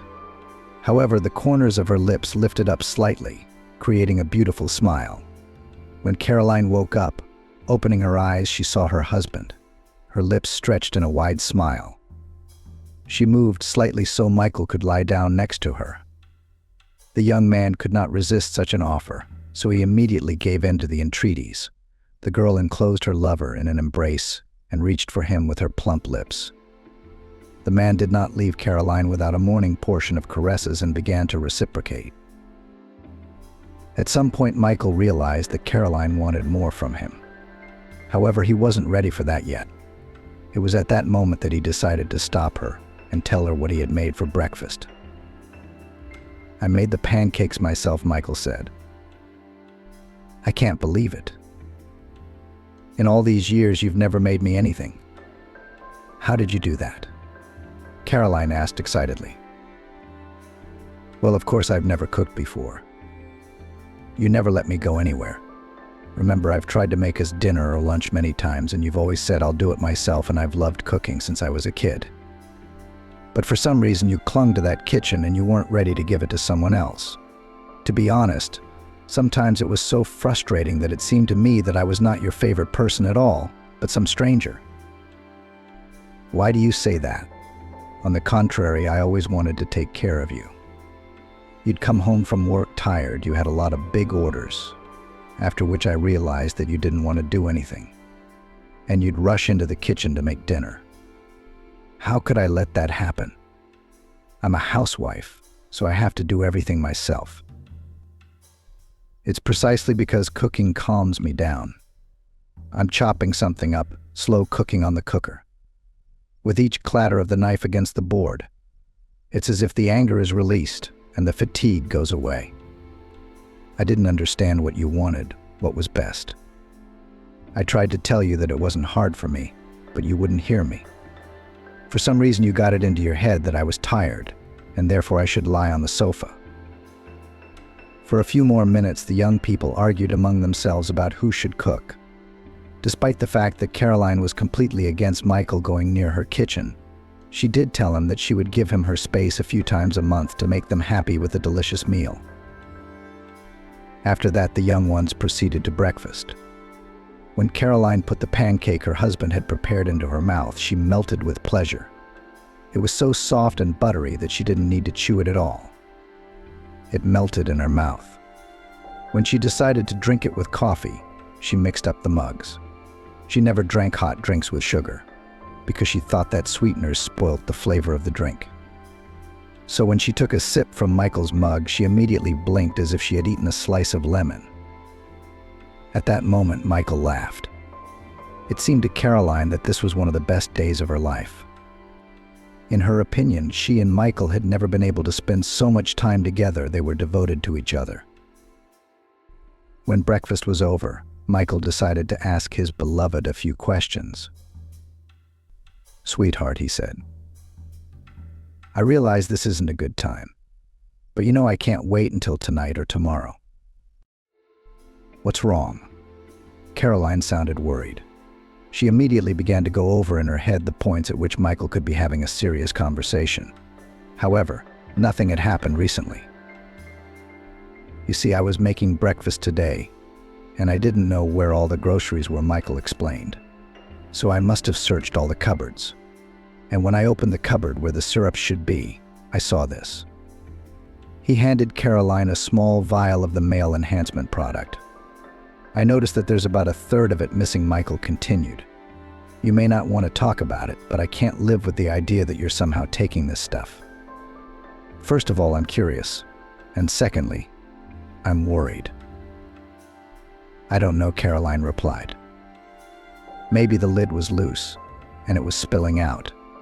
I didn't touch it. When you told me to put it away, I put it in the cabinet." Caroline couldn't stop twiddling her fingers and biting her lower lip. She realized her spouse could see her anxiety and panic, but despite that, she continued to lie to him so he wouldn't know the truth. "But I can see that you're not telling me something," Michael said. "Tell me honestly, do you have a lover?" "That's the only explanation I can think of. I would never have thought you could have someone on the side. But with the way things have been going lately, I can understand that. So I'm asking you to be honest with me." "What lover?" Caroline exclaimed. "Are you out of your mind? That's why I've been hitting on you every night. Do you have an ounce of conscience? No one could ever love you as much as I do. There's never been another man in my life but you. When you and I got married, all my friends told me I was doing it for nothing. They said I didn't try other men, and then I'd go out with other men. But I don't want other men. I just want you, you know." "Okay. I'm sorry," Michael said. "I didn't think it would hurt you that much," Michael said. "I just asked the question with the first thought that came into my head. Then I thought it couldn't be, but I decided to make sure I was right anyway. Then tell me, where did the drug go? You couldn't have taken it yourself." "I couldn't. That's why you drank it," Caroline said with a serious face. Why are you looking at me like that? What am I, your enemy? I'll tell you how it happened. But if you start getting angry like you always do, I'll just turn around and walk away.